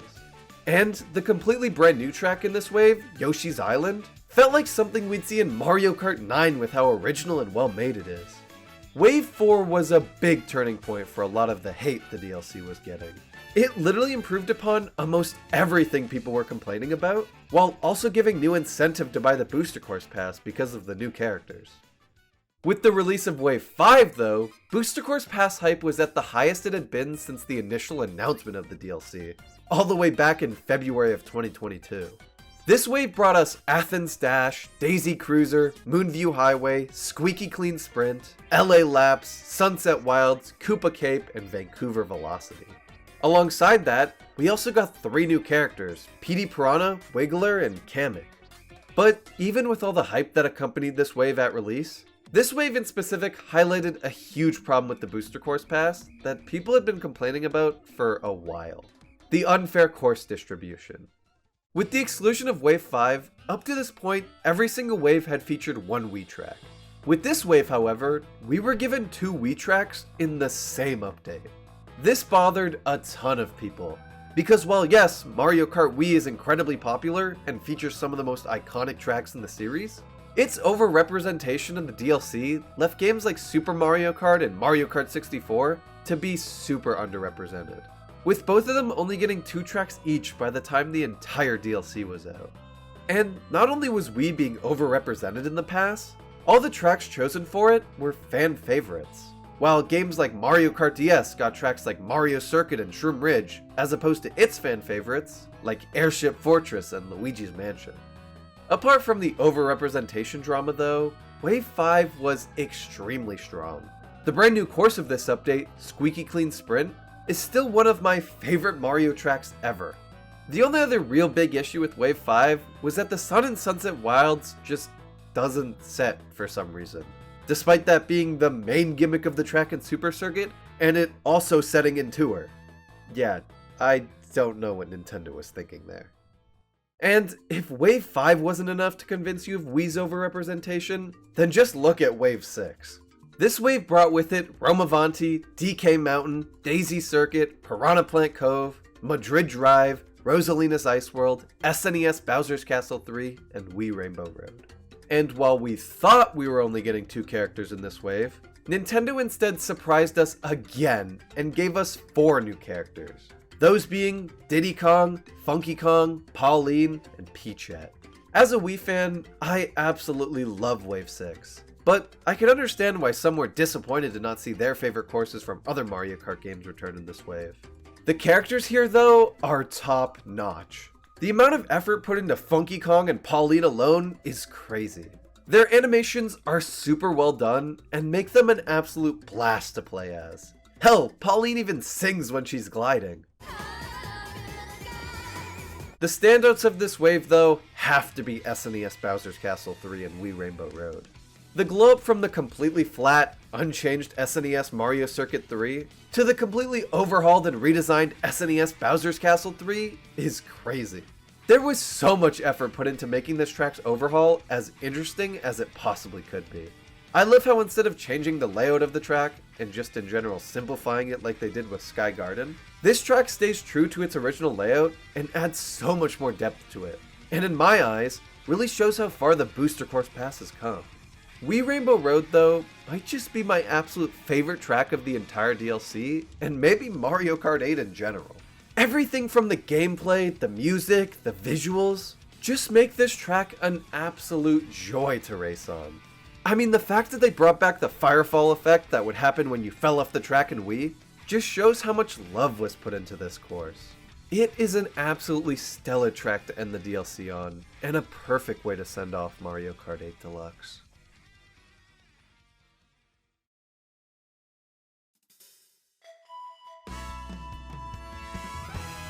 Mario Kart is a series that's been around for a long time.